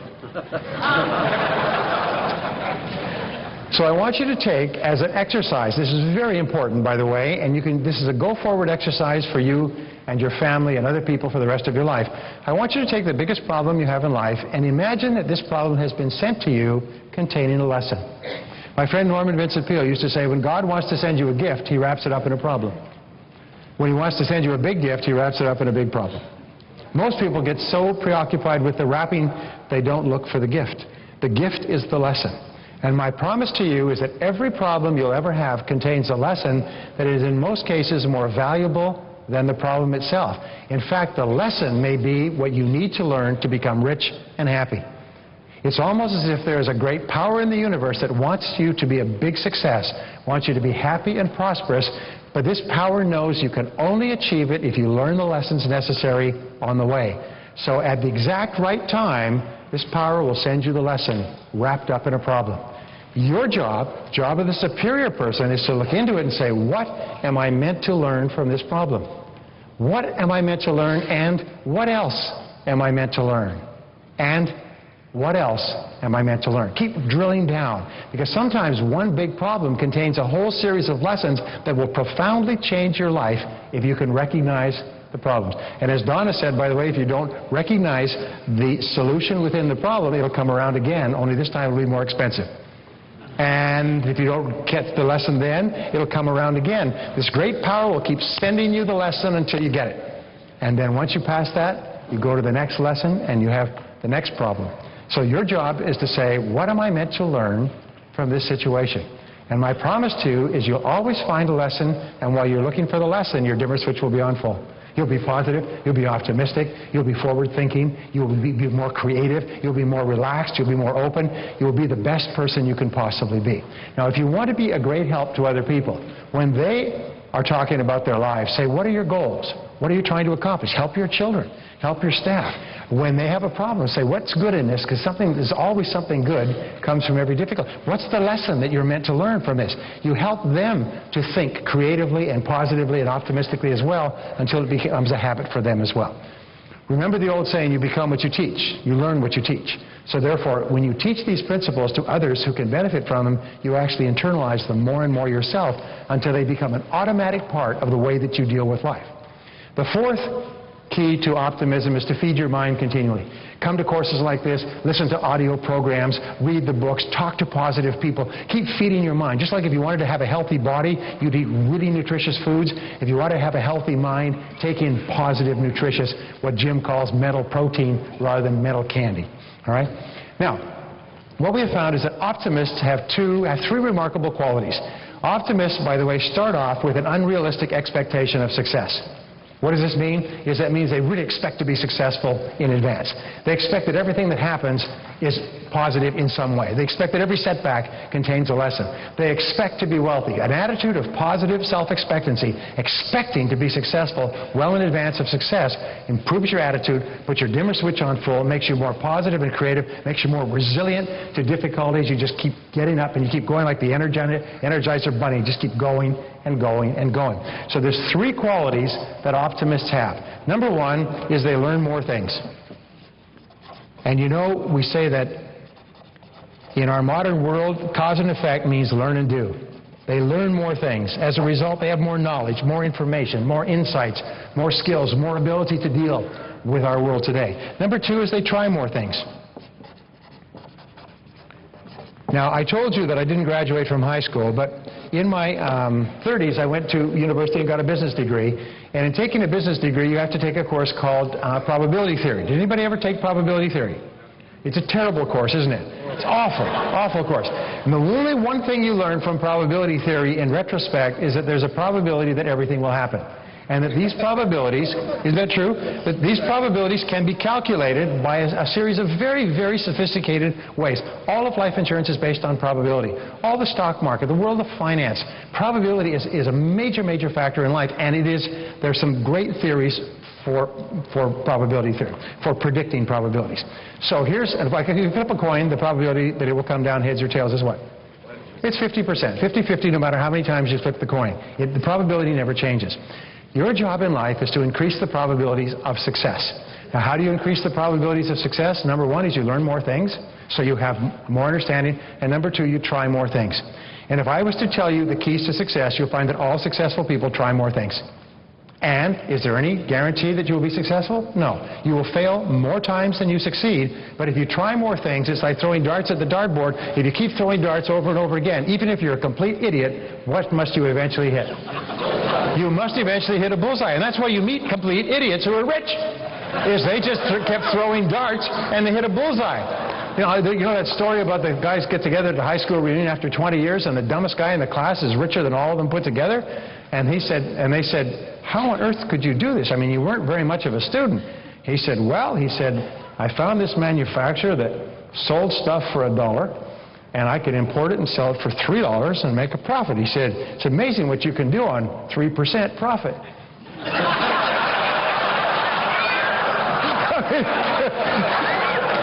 Anyway, the third quality is that they persist longer.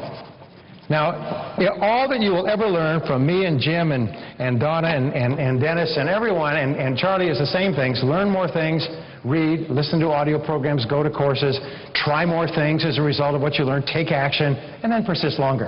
And if you'll do that, your success is guaranteed.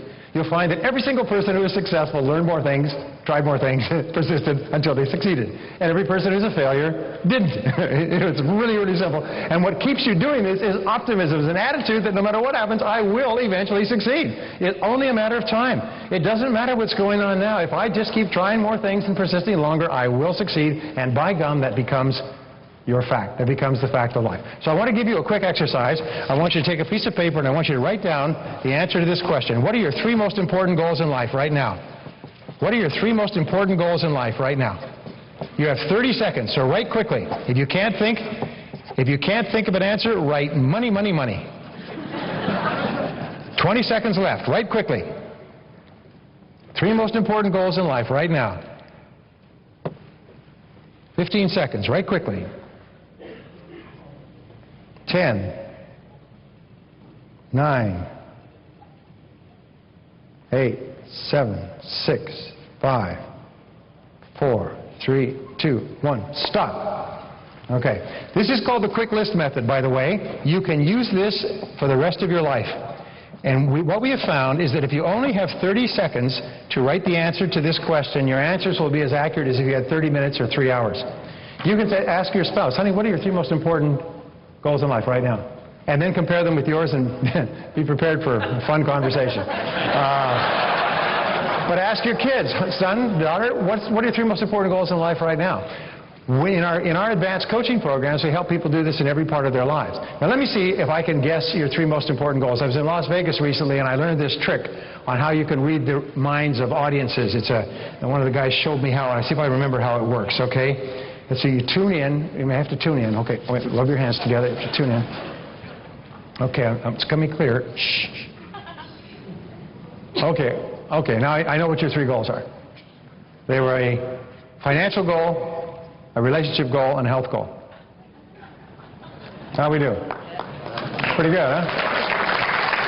And for some people say, no, that's not what I wrote. Well, we'll get you some counseling later. That's what, that's what Jim Rohn coaching is for people, But the fact is, because those are the 3 critical parts of your life, your health, your finances, and your relationships, those will be your goals. And I'll even guarantee what your goal, guess what your goals are. Make more money, lose weight, become fitter, spend more time with the people you love. How's that? We're doing pretty good there? So in other words, these are your goals. Now, here is your homework assignment. Your homework assignment is for the next 24 hours, think and talk about those 3 goals. Think and talk about those 3 goals, and the only question you ask is, how? How do I achieve them? Not whether they're achievable. We'll talk about how we firm them up a little bit in a couple of minutes, but how do we achieve them? And from now on, think and talk about what you want and how to get it. Whenever you want to help someone else, help them think and talk about what they want and how to get it. Help them look for the good in every situation. Help them seek the valuable lesson in every problem that they have. Keep feeding your mind with positive stuff so you keep getting better and better. I've got to tell you a quick story. Ole and Sven, they're up in Minnesota. They shoot a deer. They're dragging the deer back to the truck by the tail, and they keep slipping and losing their balance. And a farmer comes along and says, boys, what are you doing? He says, well, we're dragging the deer back to the truck. He said, well, boys, you're not supposed to drag a deer by the tail. That's awkward. God's provided that antler with, that deer with handles for dragging. They're called antlers. You're supposed to drag a deer by the antlers.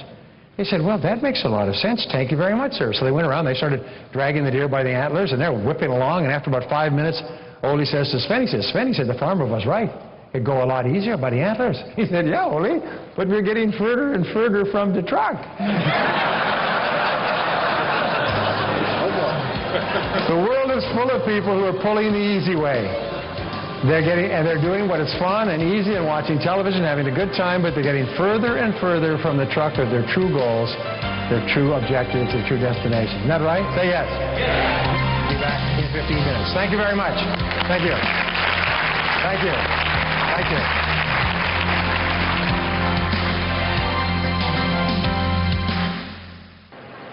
Once upon a time, there was a dinner party that took place in Memphis, Tennessee. I was speaking for a large national corporation, a franchise organization where you could buy a franchise, and if you were successful, you could buy another franchise and so on. And I was the keynote speaker, so they had me sitting next to a very nice couple.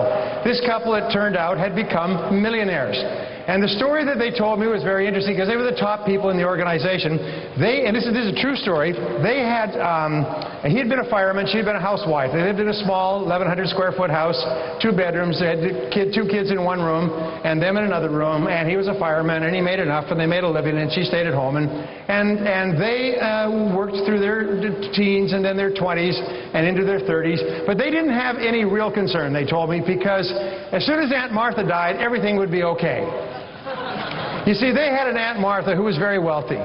And Aunt Martha had a husband and her wealth. And Aunt Martha had come over to their home and had dinner with them and Christmas and Easter and so on. And there were other brothers and sisters in the family. But Aunt Martha had confided to them that when she does pass on someday, that everything she has would be left to them. So they knew that when Aunt Martha died, they'd be rich. So he kept on working away, him at his job, union fireman job, not very happy. They didn't have much money. For them, a big night out was Arby's, and that was only once a month. But they didn't have to worry because when Aunt Martha died, perished the thought, but when Aunt Martha passed on, they would be rich. Year after year went by, into their 20s, into their 30s, and Aunt Martha looked remarkably healthy. And they gave her gifts and sent her cards, and all the kids wrote letters to her, and they had her over for meals and so on, and they treated her very, very well. But you know, perish the thought, but you know, they're now in their 30s. And Aunt Martha is still just trucking away. She's in her 60s or 70s.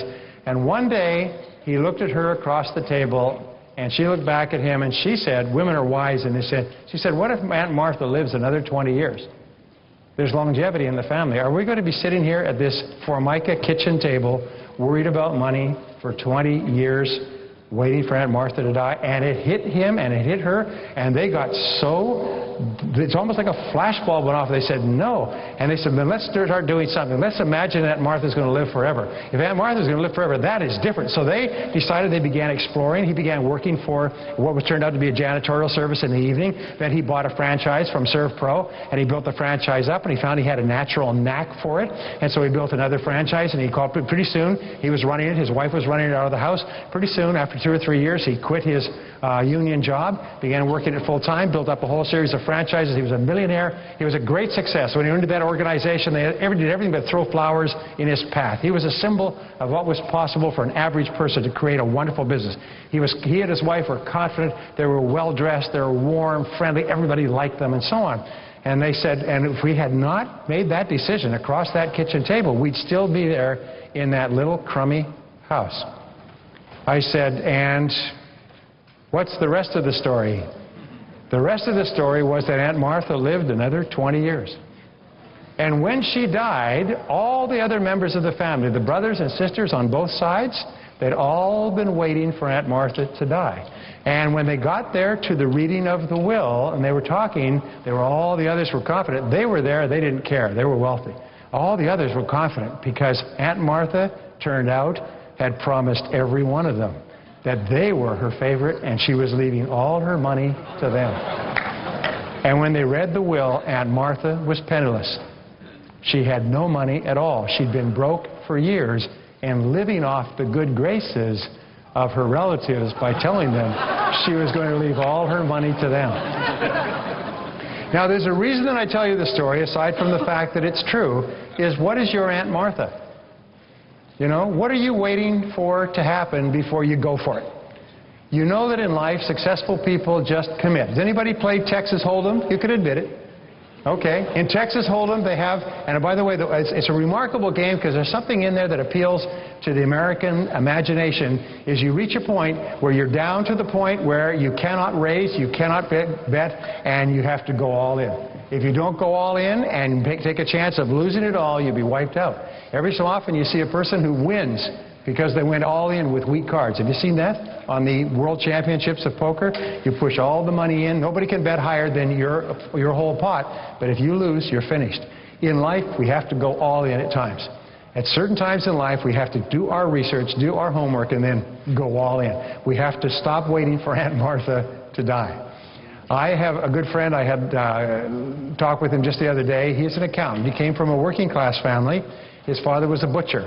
When he grew up in his late teens, his father got him into the butchers' union, the meat cutters' union, and he went off and started working summers as a meat cutter, learning how to cut meat. His father wanted him to be a butcher as well.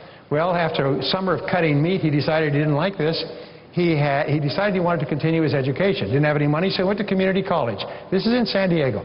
Went to community college. In community college, he took a couple of business courses and accounting courses, developed a real love for accounting.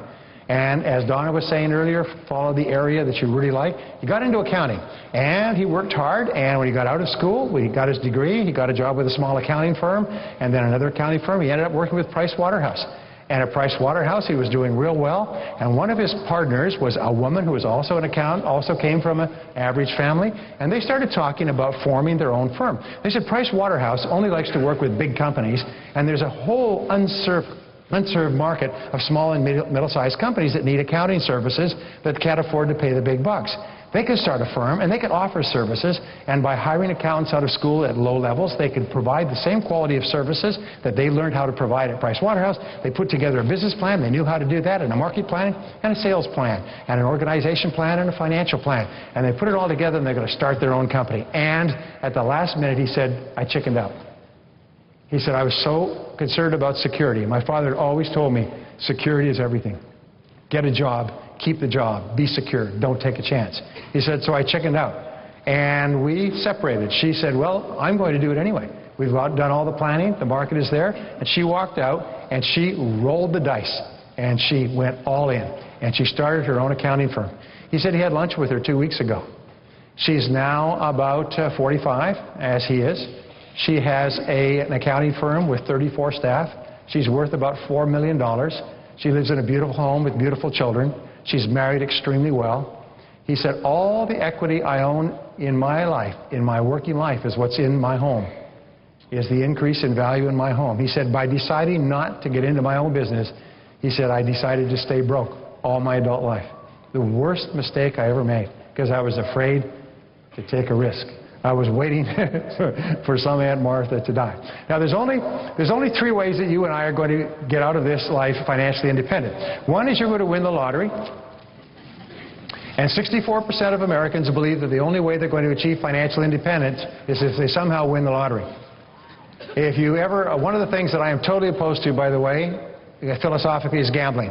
I'm totally opposed to gambling, because everybody who gambles loses. If you ever want to have a real good look at gambling, watch the movie Casino with Robert De Niro and how they talk about the suckers. And these people, the longer they keep them here, the more guaranteed they'll walk away with nothing. And that every single gambler leaves with nothing. It's only a matter of time. I am totally opposed to Indian casinos throughout this state, because what they do is they suck off the hard work of young men and women.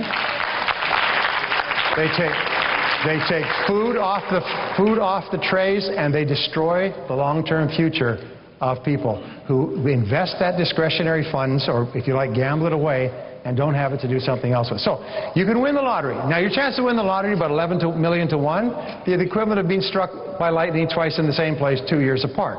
In other words, you're never going to win the lottery. The lottery is called the stupidity tax. It's the only tax you pay voluntarily.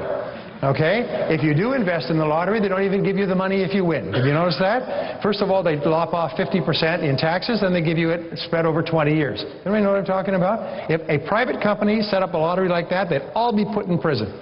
Okay? They consider that to be a great act of skullduggery and embezzlement of the public, and the government does it to us all the time. So you're not going to win the lottery, all right? Number 2 is somebody could die, Aunt Martha, somewhere. Somebody relative that you don't know of, somewhere on the far side of the world, could die and leave you a pile of money.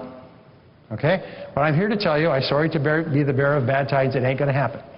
There is no long-lost rich relative that's going to leave you a lot of money. So the only other way you can do it is by earning it yourself. Right? Are you with me so far? Say yes. Okay, so the only question is what? The only question is how? How do we earn it ourselves? Well, there are several steps that we can take. Now, we don't have enough time to go into great depth in the things I've talked about, so I'm going to give you some key principles that are important. W. Clement Stone, who was actually the person who funded and underwrote Napoleon Hill, W. Clement Stone, who started as a 12-year-old boy selling papers on the streets of Chicago, fatherless, and built an $800 million fortune, just died a couple of years ago. He lived forever. A lot of people waiting for him to die. He lived to about 102. He outlived all the people waiting for him to die.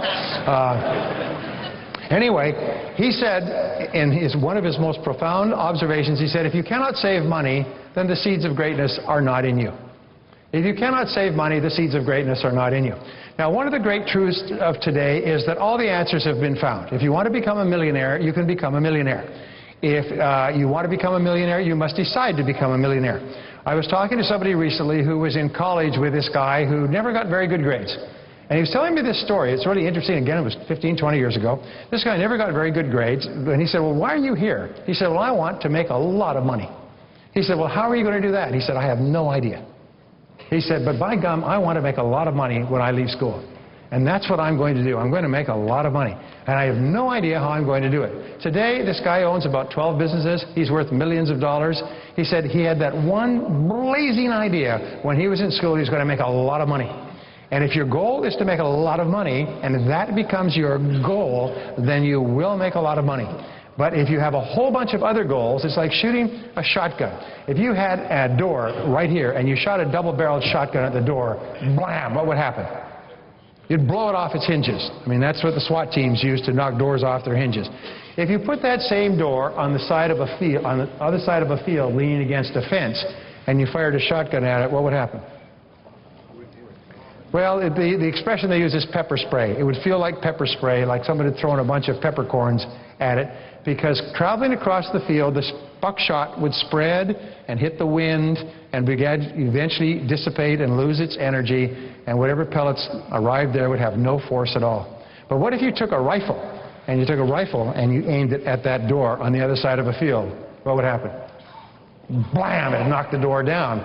Why? It's because a rifle is absolutely focused.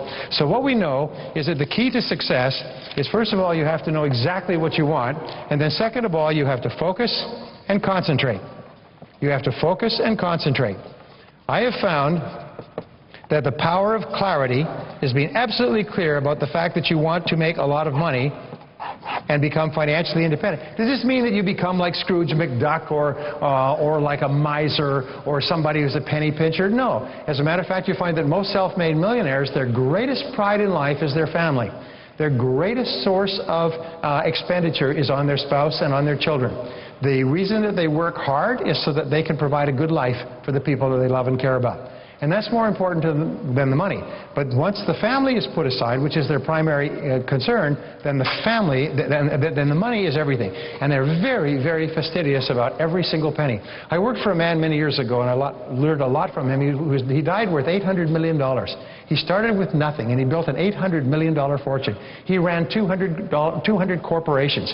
He was the smartest man I ever met. He could read a contract and from the back forward. He could flip it like this and quote it back to you 6 months later. I mean, I'd have to carry it around to reread it today. He could quote it back to me and point out things in it, and he could even he would go read it, and he would put a stop and go back to that page, and he said, this is the clause we need to negotiate. I mean, this guy was smart. He died worth $800 million, but you know, nothing gave him greater pleasure than to sit at the counter of the delicatessen up the street and eat a cheap pastrami sandwich for lunch.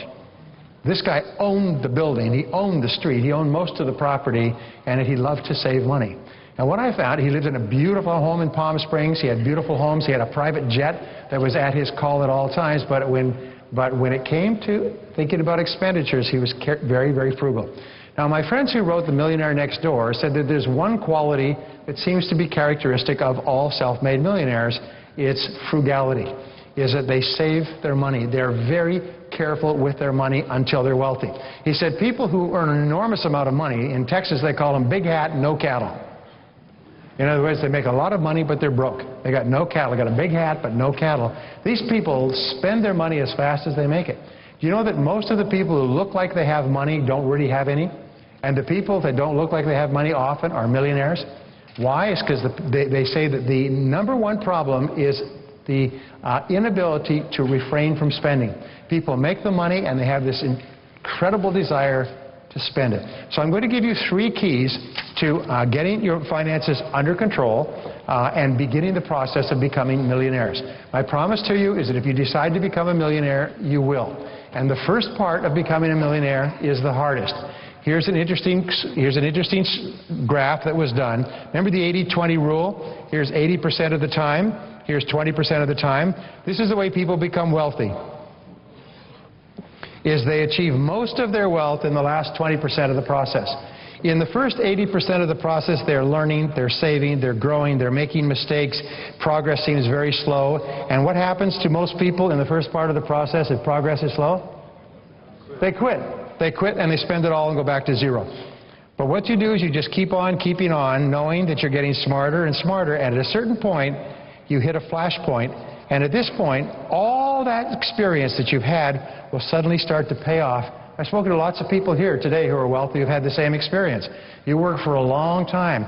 But if you have the patience and the confidence and the trust that if you just keep slogging away, at a certain point you hit the takeoff point. And at this takeoff point, you'll start to make money. I never understood this when I heard Napoleon Hill write about it 50, 75 years ago. You develop a prosperity consciousness. At a certain point, the tide turns and the money begins to flow to you like a river. And what would have taken you 10 or 20 years to earn, you earn in a month or 2 months. And you can't even believe this until it happens. Does anybody know what I'm talking about here? By the way, it's the most remarkable thing. And so this is our goal. But in order, in the Bible, and Jim quotes the Bible, remember it's the parable of the talents, which is very interesting. It said, "O good and faithful servant, you have been faithful over small things, I will make you master over many." And the only way that you can become a millionaire is by first becoming a 100-aire, and then a 500-aire, and then a 1,000-aire, and then a 2,000-aire, and so on. People say, well, I want to jump from here to great financial success. That has never happened and will never happen. The era of the dot-com was an aberration in human history. It wiped out $5 trillion worth of wealth and probably destroyed more lives financially than any other plague in history. That's never going to happen again. The way that we make money is we work hard and save our money. So number one rule, as you've heard 1,000 times, is pay yourself first. Pay yourself first, which means to save 10 to 20% of your income. I was talking with David Bach on the phone the other day. Does anybody know who David Bach is? David Bach is a really nice young guy. He's a financial planner who's got a book, and it's the #1 book this week on the Wall Street Journal bestseller list. It's called The Automatic Millionaire. And people are buying this book by the thousands. He has 2 other books, Nice Women Finish Rich, Nice Men Finish Rich. And he got 3 books in the top 10 in the financial bestsellers. Do you know what the books say? Pay yourself first. And people are paying and buying the book and going, wow, what an incredible concept. And he talks to people who come in, working people. The guy's a truck driver, she's a waitress, and they come in to plan their finances. He feels a little sorry for them because they got kind of crummy clothes and they got kind of working class jobs, and together they never made more than $50,000 in their lives, and they're 45 or 50, and then he shows them, this is what the Automatic Millionaire starts with, then they show him their financial plan. They're worth $2.3 million. And they never made more than $50,000 a year. They own homes and cars and businesses and everything else. Why? It's because they just saved their money and invested it carefully. So we say in order to qualify for big things, you've got to do little things. If you want to be in the championships, you've got to fight in you've got to compete in the smaller competitions. So number one, pay yourself first 10 to 20%. Now here is the great challenge, is most people can't do this. Most people say, geez, 10 or 20%. So what I say is this, is start with 1%. Start with 1% of your income. Is there anybody here who could not save 1% of their income? If somebody put a gun to your head, say, if you don't save 1% of your income, it'll blow your brains out. Can anybody here not work it out? Say yes. Okay, we can all do it. So therefore, you save 1%. If you make $5,000 a month, that means you save $50 a month. You open up a separate bank account, and just as religiously as if you're going to be shot if you don't do it, you put $50 a month in that bank account, 1 crummy percent. Now, simultaneously, whenever you get any extra money or something you didn't expect, a bonus, an IRS refund, or something else, just put it into that account. This becomes your financial accumulation account. When you become comfortable saving 1% a month, then you move it to 2% a month. And then you move it to 3% a month. And you do this until you become comfortable. And it's very much like changing the direction of a great ocean liner. As this ocean liner begins to change and change direction, it's very, very subtle, 1 degree at a time. But what you're doing is you're bringing about a fundamental subconscious change from spending everything you make to not spending everything you make. The rule for financial success has been the same for 5,000 years. Spend less than you earn. 5 words. Spend less than you earn. This has been the rule. If you can do this, you can achieve financial independence. If you can't, you can't. So the question is not whether it's possible, but only how. It's only how. Okay, how do we do it? So what we do is we save 1%, and we put it into an account. Now, this is not an account, by the way, for fun, an RV, a vacation, or something else. Open other accounts for that. Jim will talk about that, as do other people. Just save 1%, and then 2%, and then 3% until you develop the saving habit. And pretty soon, within a year or 2, you'll have it up to 10 to 20%. Now, I never understood this, but what happens is that when you save money carefully like this, this money begins to develop an energy. It begins to become a force field. It begins to develop an energy of attraction. And there's a law in the universe called the law of accumulation. It says the more you accumulate, the more you accumulate. And the more you have here, the more money you attract into your life. And what happens is you get little bits of money from here and a bonus from there and unexpected money from there, and you save something from here. Instead of blowing it, which we normally do, you put it into this account, and each penny, dollar you put into the account increases the energy. It's almost like this is This is uranium, and it's increasing the energy power. And it starts to draw more money. It becomes like a force field of energy. Does anybody know about this? It's the most phenomenal darn thing. Many years ago, we were broke. We had to sell our house because I started a business and made every single conceivable mistake. We had to sell. I learned to sell again. We sold our house, sold our furniture, sold our dishes, sold everything, moved to a rented house. And when we sold the house, there was $10,000 left over from carrying costs. And my wife said, I want to put that in a separate account so we're never out of money again. And I argued with her. I said, yes, but we've got all these things. There's always something to spend it on. And she was adamant. You know what I told you about negotiating? She was adamant about this. She took the money, she put it into a separate account, which I didn't even know where it was. And they put that $10,000 away. I couldn't touch it, and she wouldn't touch it. From that day onward, we were never out of money again. It's almost as if we just changed the dynamics of the universe. Now, we worked hard, we went up and down. From that day on, we were never out of money again. Because that money just sat there, and it attracts money, opportunities, ideas. This is such a powerful principle. It's why people become wealthy. So your job is to pay yourself first. And start off by saving 1% per year. Now, here's the second principle, and it's called the wedge strategy for achieving wealth.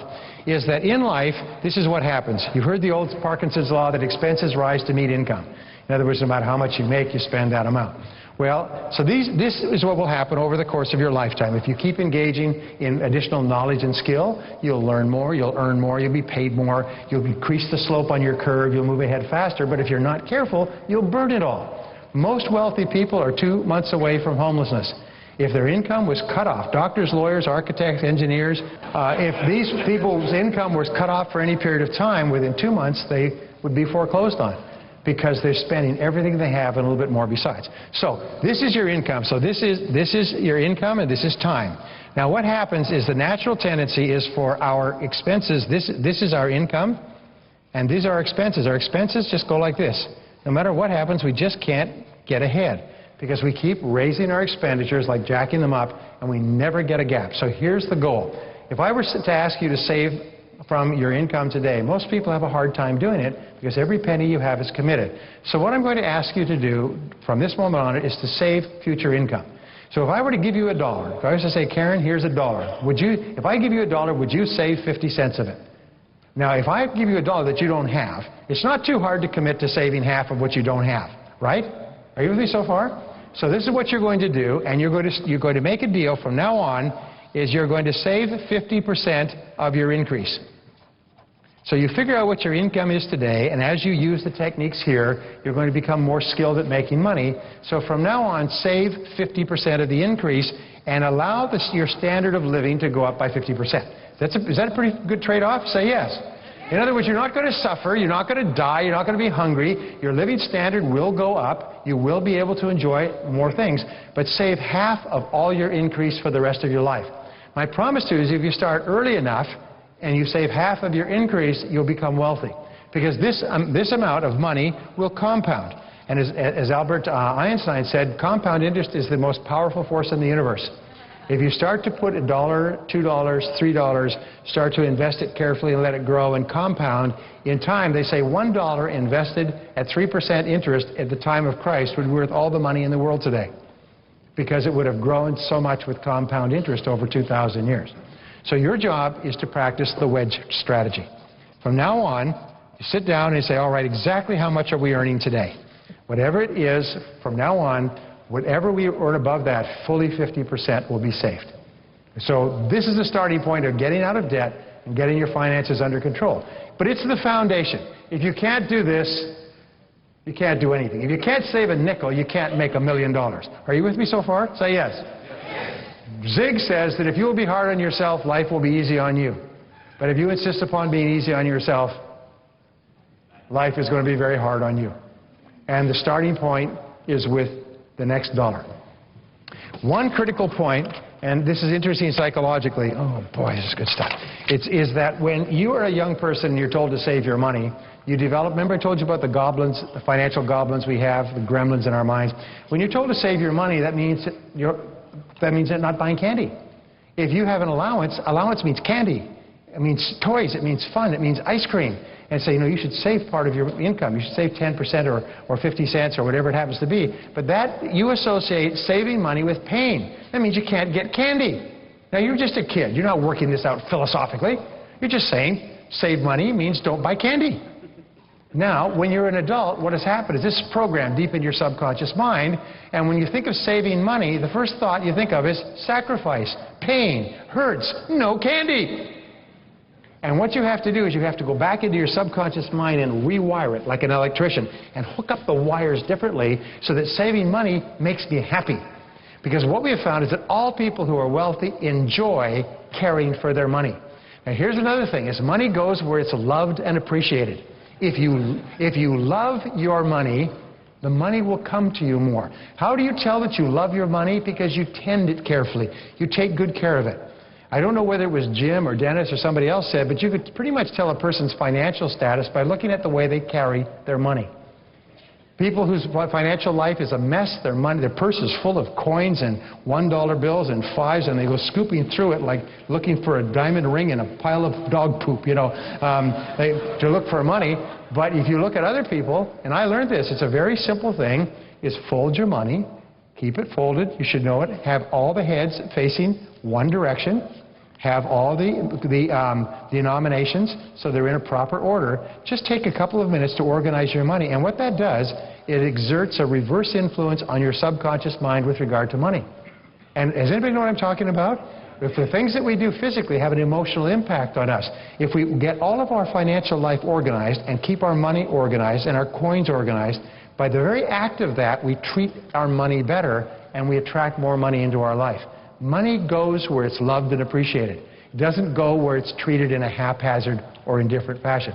And from now on, think, I love to save money. Just say it, I love to save money. I love to have money in the bank.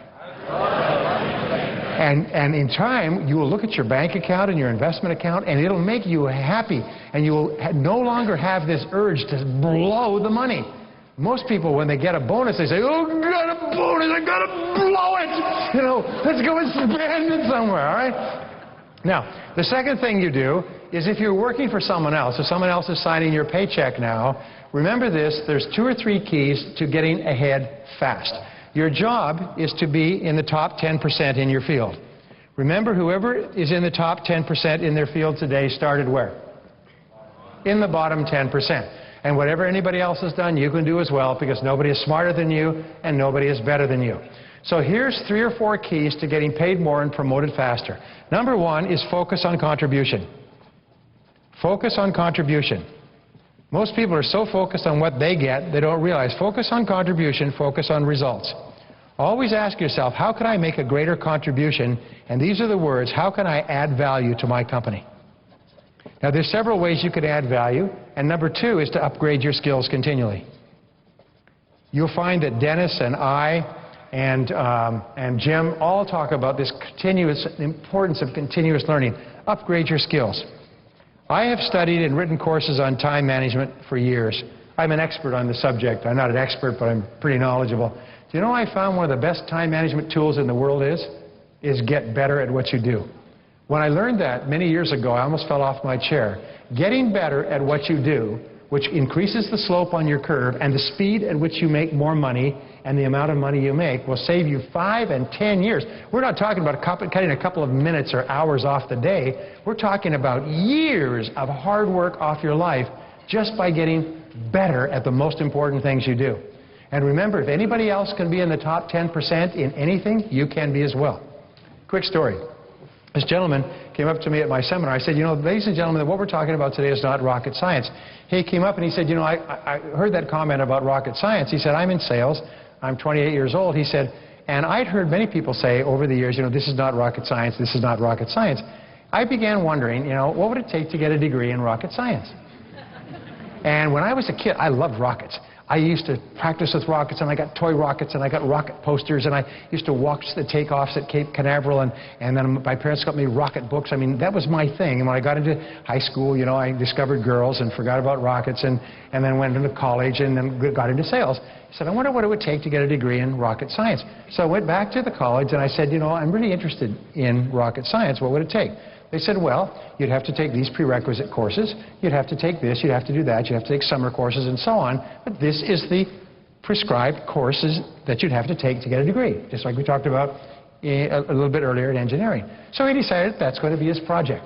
So he went back to work. He's in sales, just like you and I. He's an entrepreneur. He went back to work in evenings and weekends. Instead of playing golf or watching television, he just studied rocket science. He said, May, I graduated at the university with a degree in rocket science. He said, now when somebody says, you know, this is not rocket science, he said, I know, I got a degree in rocket science. He said, it's not that hard. It's not that hard. Now, here's my point. Anybody in this room, if you wanted to get a degree in rocket science, if you cared about it enough, you could do it. You are smart enough to accomplish virtually anything that you could even imagine you could do in life. Nobody's smarter than you. Nobody's better than you. If they're ahead of you on the road of life, it means two things. Is they got on the road first, and they have proven that you can do the same thing they've done. If somebody is doing well, it's proof that you can do it as well. Now, people say, well, I want to be a billionaire in a year. That is a dumb thing. Why don't you be a hundredaire in a year? Why don't you be a thousandaire in a year? Say, well, I want to be a billionaire in a year. I want to be a millionaire in a year. How long does it take to master your field? Well, whether it's selling or neurosurgery or diesel mechanics, or whether it's rocket science or whether it's optometry or haircutting, how long does it take? It takes 7 years. It takes 10,000 hours in 7 years to master your craft. 10,000 hours in 7 years.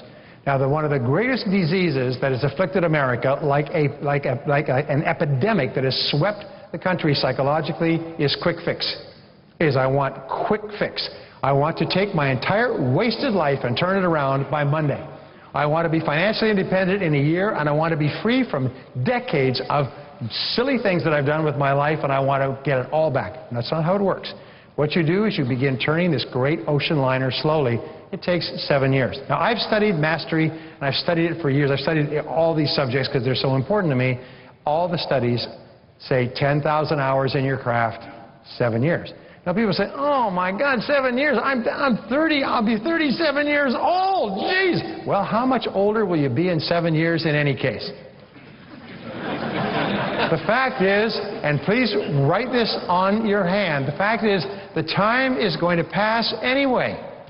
The time is going to pass anyway. The only question is, where are you going to be in 7 years? Are you going to still be lost on the back roads? Are you worried about money? Or are you going to be on the high road and moving ahead faster and faster?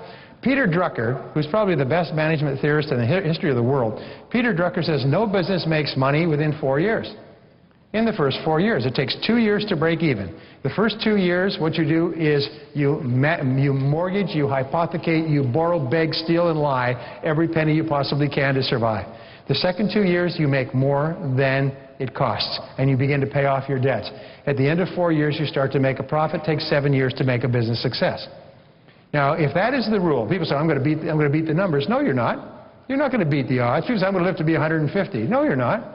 You're not going to beat the odds. You're not going to beat the probabilities. What you do is you say, okay, these are the facts of life, so get on with it. If you want to be at the top of your field, there's nothing can stop you from being one of the highest paid, most successful people in your field if you just get on with it. And don't expect to do it overnight. Is just begin to take the courses, upgrade your skills, add value. And here's the final key, and this is the key to leadership, is ask for responsibility. Ask for more responsibility. It's interesting, there are some people who are completely incapable of working for another company who become entrepreneurs. But these people often are not successful entrepreneurs because they're just simply disorganized. Look at Jeff Bezos, very successful entrepreneur. Worked for other large companies within structures for years.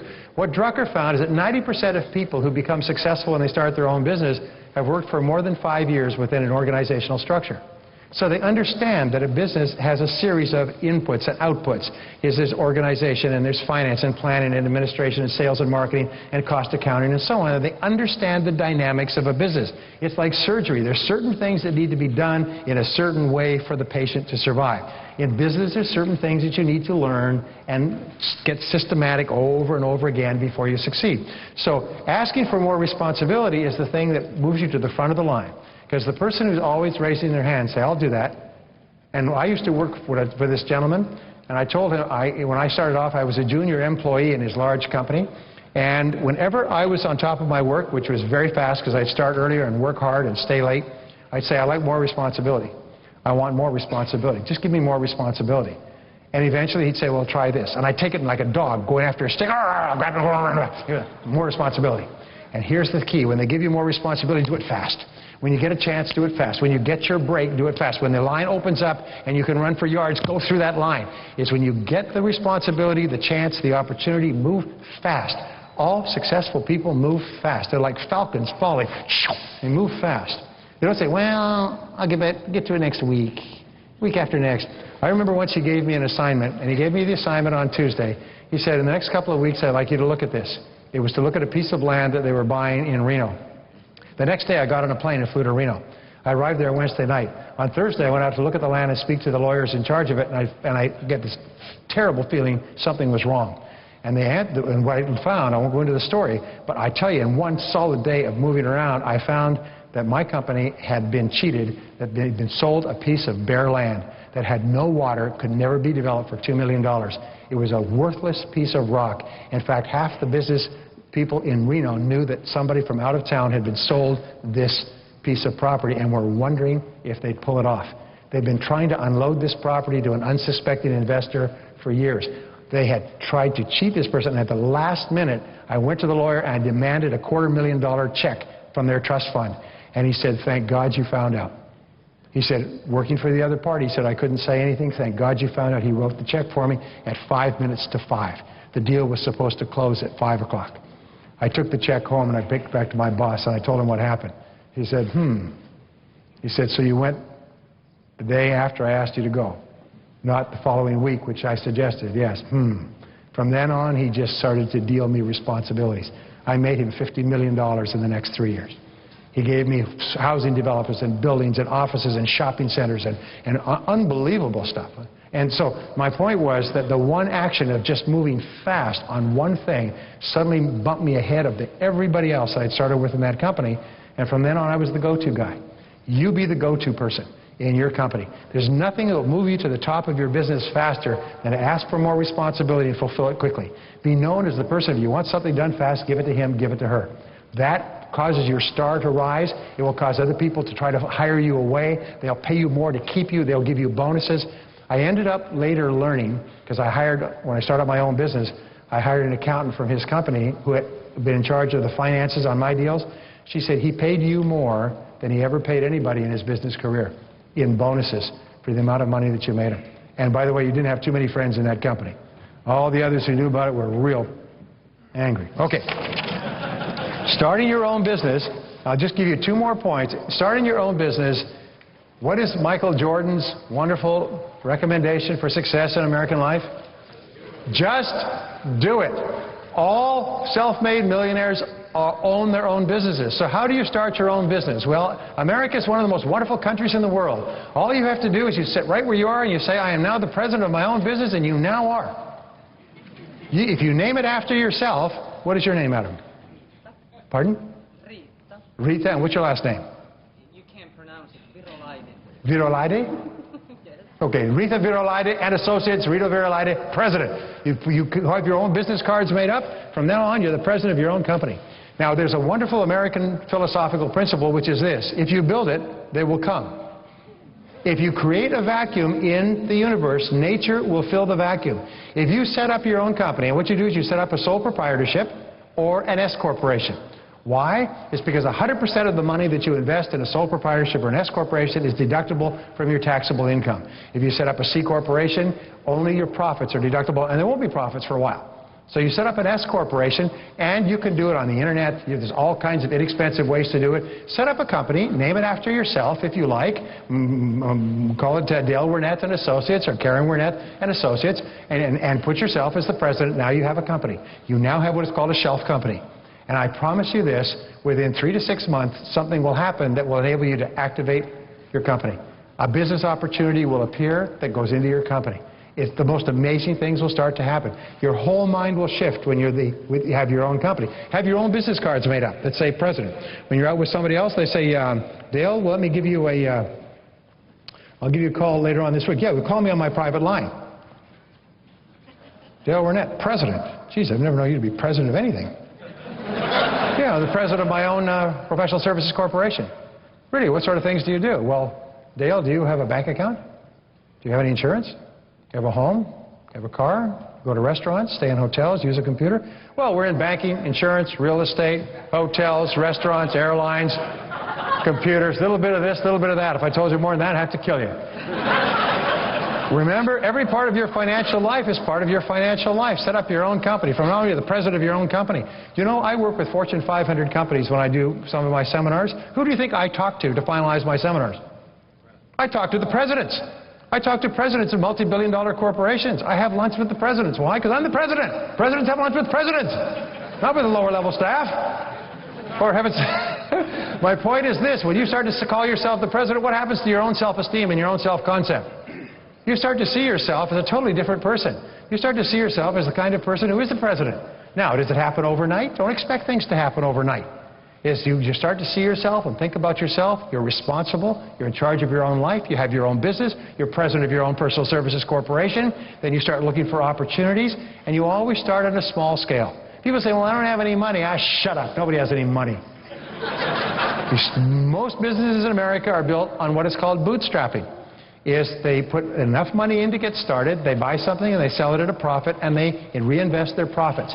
All the great businesses are bootstrapped. It's only after 5 or 8 or 10 years of success from bootstrapping that people will actually go out and start borrowing money. Hewlett-Packard, you know, is a $30 billion company, 92,000 employees. They have a rule at Hewlett-Packard, it's called pay-as-you-go. They don't carry debt. If they cannot pay it out of current profits, then they don't buy it. They don't invest in it. They're not an indebted company. They sell shares and everything else. But your life and my life has to be the same thing, pay as you go. And if you have that philosophy, people say, well, I can't borrow money from the bank. No bank would lend you money anyway. It'd be insane. Because why? It's because banks are in the business of making safe loans. Banks like to have 400% collateralization for any loan. It means they want you to have $4 for every dollar they give you, plus they want your firstborn son and one of your arms put into a vice. In other words, banks are not in the business of making speculative loans, but if you demonstrate that you can be responsible with money, that you can invest it, that you can make it work, and that you can make it grow, they start to line up to give you money. They throw you money, like Ditech. You know, like those Ditech commercials, they all want to lend you money. They all want to lend you money when you demonstrate your financial responsibility. So the first rule in starting your own business is just to do it. Before the next week is out, if you don't have your own business, start your own business. Name it after yourself. You can always change the name later. Put your home address on it if you need to. Now the last point, and then we have to go, has to do with real estate. Now, people say you can buy real estate with no money down. Well, I know enough of this about real estate. If you're going to get into real estate, take one of the great seminars that's being offered on real estate investing. They are really good seminars. By the way, has anybody been to one of these real estate seminars? Are they good seminars? They're very good seminars. Don't try to figure it out for yourself. What they'll do is they'll show you how to start very small, where you invest what is called sweat equity. The time to go out and look at homes, to compare them. The rule in buying real estate with no money down, my friend Dolph DeRoos has got the best-selling book, Real Estate Riches, is called 100. Does anybody know this? 100, 10, 3, 1. Has anybody heard that? You have to look at 100 homes before you find 10 where they will not charge you, they will not ask for cash, they'll take it back. And of the 10, you make offers on 3, and of the 3, you get 1. And so therefore, for every 100 houses you look at, which is going to take you a lot of time, you get 1 house. I know a guy in Phoenix, by the way, and he has only one way of buying homes. He goes and says, I'll pay you cash for your house if you sell it to me for half price. He gets a lot of dogs sicked on him. He gets chased off. He gets sworn at. They turn the hoses on him. He buys about 1 house a month. He has only one strategy. He goes and asks, lowball, I'll give you half price for your home. Now, he sometimes gets them for 60% and 70% because he finds what is called a motivated seller. A person just wants to get out of the house and move. And so once a month he buys a house. He now owns 29 houses. He's got a net worth of over $2 million. He has a monthly income of $22,000. He's as dumb as ditch water. I'll tell you what, I mean, you couldn't carry a conversation to the post box, and yet he's worth all this money. Anyway, let me wrap up with two points. This is the very best time in all of human history to be alive. And that you are the very best people in all of human history to be alive in the very best country at the very best time. America has now hit the takeoff point where it's going to hockey stick. More millionaires are going to be created in the next few years than have ever been created in history. Most of the great millions, we have no idea where they'll come from. And your job is to be one of them. And you'll be one of them if you decide to. Because America now has something like 5 million millionaires. There's hundreds of thousands of millions of people who started with nothing who became financially independent. If they can do it, you can do it. Because they're not as smart as you. Nobody's smarter than you. Nobody's better than you, right? Your job is to make a decision, set it down as a goal, develop a plan, and work on the plan every day. You set some very specific financial goals. Begin saving your money $1 a time. Begin saving your money 1% a month. Begin building up financial assets so that you have assets to take advantage of opportunities. And my promise to you is you'll set up a force field in the universe that will start to attract into your life everything that you need. If you learn everything you can learn from this seminar and from what you get here, you'll eventually reach the point where, just like I've spoken to several people here, they're already millionaires. They started off with nothing and became millionaires. And they're back here at the well to learn more things to help them to get on that fast track and move ahead faster. The critical quality is optimism. You've got to be an optimist. I have to tell you this quick story about optimism, and then we're on our way. Two little boys, Johnny and Jimmy. Johnny is a complete optimist. He's happy. He's positive. He sings. He plays jokes. He's the most popular kid in the neighborhood. He's a parent's delight. He's just not afraid of anything. And little Jimmy, however, his twin brother, they're 10 years old, is a complete pessimist. He's negative, he complains, he cries, he hurts himself, he doesn't like his food, nobody wants to play with him. He's one of those kids you have to put a pork chop around his neck to get the dog to play with him, you know. And he's just he still wets the bed. He's a real frustration to his parents. Finally, the parents realize they've got something out of balance here, so they take the two little boys to a child psychologist. The psychologist examines the boys and comes back to the parents and says, yes, there is a real problem here. I've never seen this before. Johnny is so optimistic, it's unbelievable. It's wonderful. He's happy. He laughs. He sings. I mean, he's great, he said. He's so optimistic. He's so unafraid, he could even hurt himself. Little Jimmy, however, is so pessimistic. It's just not normal for a boy at that age to be so negative. We need to do something to bring the boys back into a greater balance. Well, Christmas is coming very shortly, so this is what they did. Christmas morning, they all gathered around the Christmas tree, and all the presents were for little Jimmy, the pessimist. Every single present. And they gave him the present one after another. They were hoping that this would really sort of blast out his thinking. And so they gave him the present, but he didn't like the color. And he didn't like the model number. And it wasn't what he asked for. It wasn't what his friend had. It wasn't what he hoped for. It wasn't what he wanted. And he had a complaint about every single present. At the end of the opening, he's sitting there surrounded by presents and wrapping paper. He bursts out in tears, says it's the worst Christmas he ever had in his whole life. The parents are just beside themselves. Here's little Johnny sitting there, smiling at his little brother. He says, is there anything for me? And they go, oh, yes, there's one thing for you. It's out in the garage. So they took him out to the garage, and there in the double garage, they opened up, there's an 8-foot-high pile of horse manure. They had a farmer bring it in the night before, filled the entire garage full of this horse manure. He says, geez, he said, what's that? He said, it's horse manure. He said, I've never seen so much horse manure in my whole life. Wow. Well, this is your Christmas present. Wow. Well, what do you have to say? He said, wow, I've never seen so much horse manure. And he's standing there looking at this horse manure, and the parents stand there, and they stand there, and finally the parents say, well, we're hungry, going in the house for breakfast. So I go in the house for breakfast, and they leave him there. But half an hour later, they say, Johnny hasn't come back in. They go, oh my. It didn't work for little Jimmy the pessimist, but I hope we haven't overdone it with Johnny. So they go rushing back out to the garage. They open the garage, and there's Johnny. He's diving up and down this pile of horse manure. He's burrowing in the horse. He's throwing it in the air. He's singing. He's having a fabulous time. They say, Johnny, what are you doing? He said, with all this horse manure, there's got to be a pony in here somewhere.